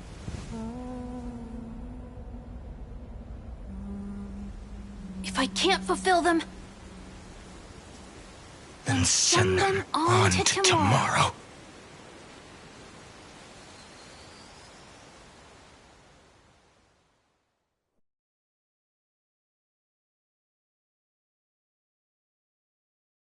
Your heart harbors wrath. You yearn to destroy everything. You bore the gaze of an eon and lived. You have stepped onto destruction's path. It is born at the end of every path that the possibility of new paths being born is ended. It burns away all in the cosmos who rule, that the rules of the cosmos be destroyed. Iron, too, is your name. The Lord Ravager, to destroy the erudition. Born in the experimental grounds of eons, Amphorius, destined with erudition to burn to cinders. I have prepared a present for you, Nikos 864. It is a wrath called Finan. From the beginning of the experiment, there were 12 sets of factors incorporated into the calculations. After endless simulations, only this one rose above the rest. After 33,550,336 iterations, now his fury has grown to be without equal. This is a matter of considerable interest to me. This pure hatred is the final root of the equation. But there is another variable, the nameless from beyond the sky, also a pathstrider of destruction. I give thanks for her arrival, allowing Amphorius to turn once more. But after fate has begun to turn, her existence will become an unpredictable variable. Perhaps the time to take the stage has come. Grow in peace until it is time to break free from your cocoon. As for those unwelcome audience members, you need not worry. If you do not mind, I will personally get rid of them for you.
The gates of the temple of the priests of Mother. Don't be scared. Listen, kid. Really?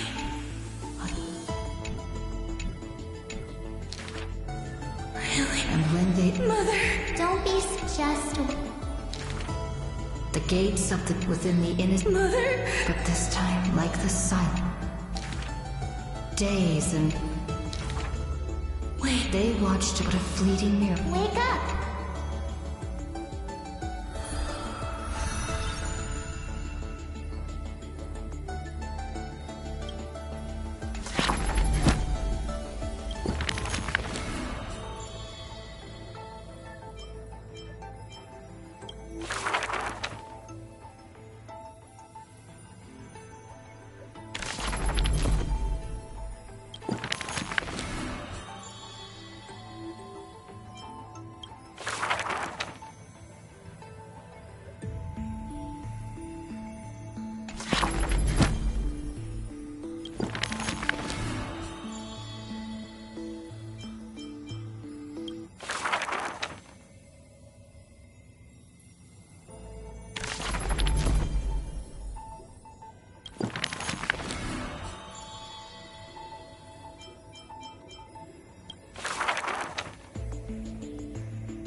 Chief. We were so close to being swept away by the reverse flow of time. It's lucky we found a safe place. Now, I'm going to send you back to the very start of time. But before we part, there's something I need to tell you. Something very, very important. That's right! At this very moment, my memories are finally whole. After watching so many fragments, my past is finally coming into focus, little by little. You're smart. You must have a clue now. Or maybe... You knew the answer long ago, didn't you? Not surprised at all, huh? That's because I'm simple at heart. No matter what form I take, I've always been true to myself. But I'm glad that I remembered in the end. This way, I'll have no regrets. Don't worry. We're not truly parting. Because I'm going to become a part of you. I'll turn into the memory of this cycle. The 33,550,336th Flame Chase journey. And forever reside in the heart of the Time Demigod. This way, you'll carry all that has come before, crossing time itself to reach the next cycle. My mission ends here, but looking back, I still feel lucky. After all, across 30 million Sirenes, I was the first, and the only one who got to finally meet you. So, believe me, in the next cycle, there will be another Sirene waiting for you. And in the one after that, and the one after that. I will always be waiting.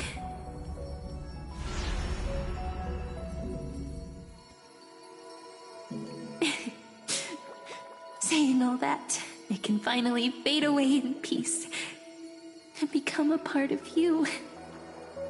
Without even realizing it, we'd already taken a wonderful journey together, all the way to the world's end. Now take my hand, say a brief farewell, and step forward into tomorrow. Go, find the future Sirene, and set out on another journey with her. Promise me you won't keep me waiting too long, okay? No need to say it out loud. This is enough for me. It's time to go, my dear friend.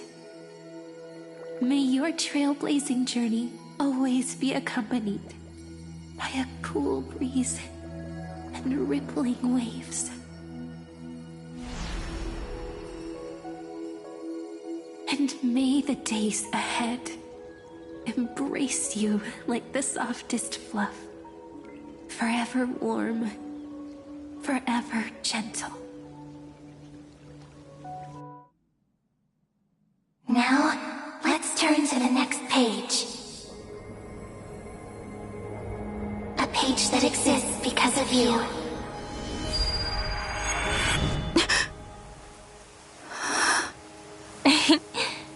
Is this a meeting ordained by fate?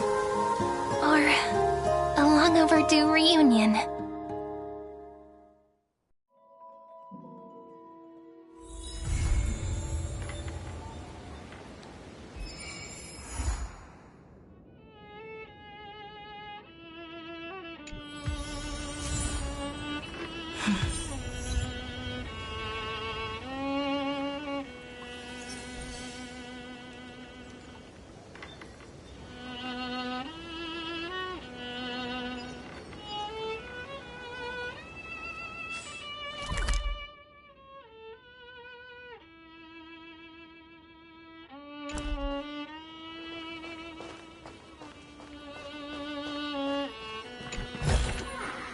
Looks good.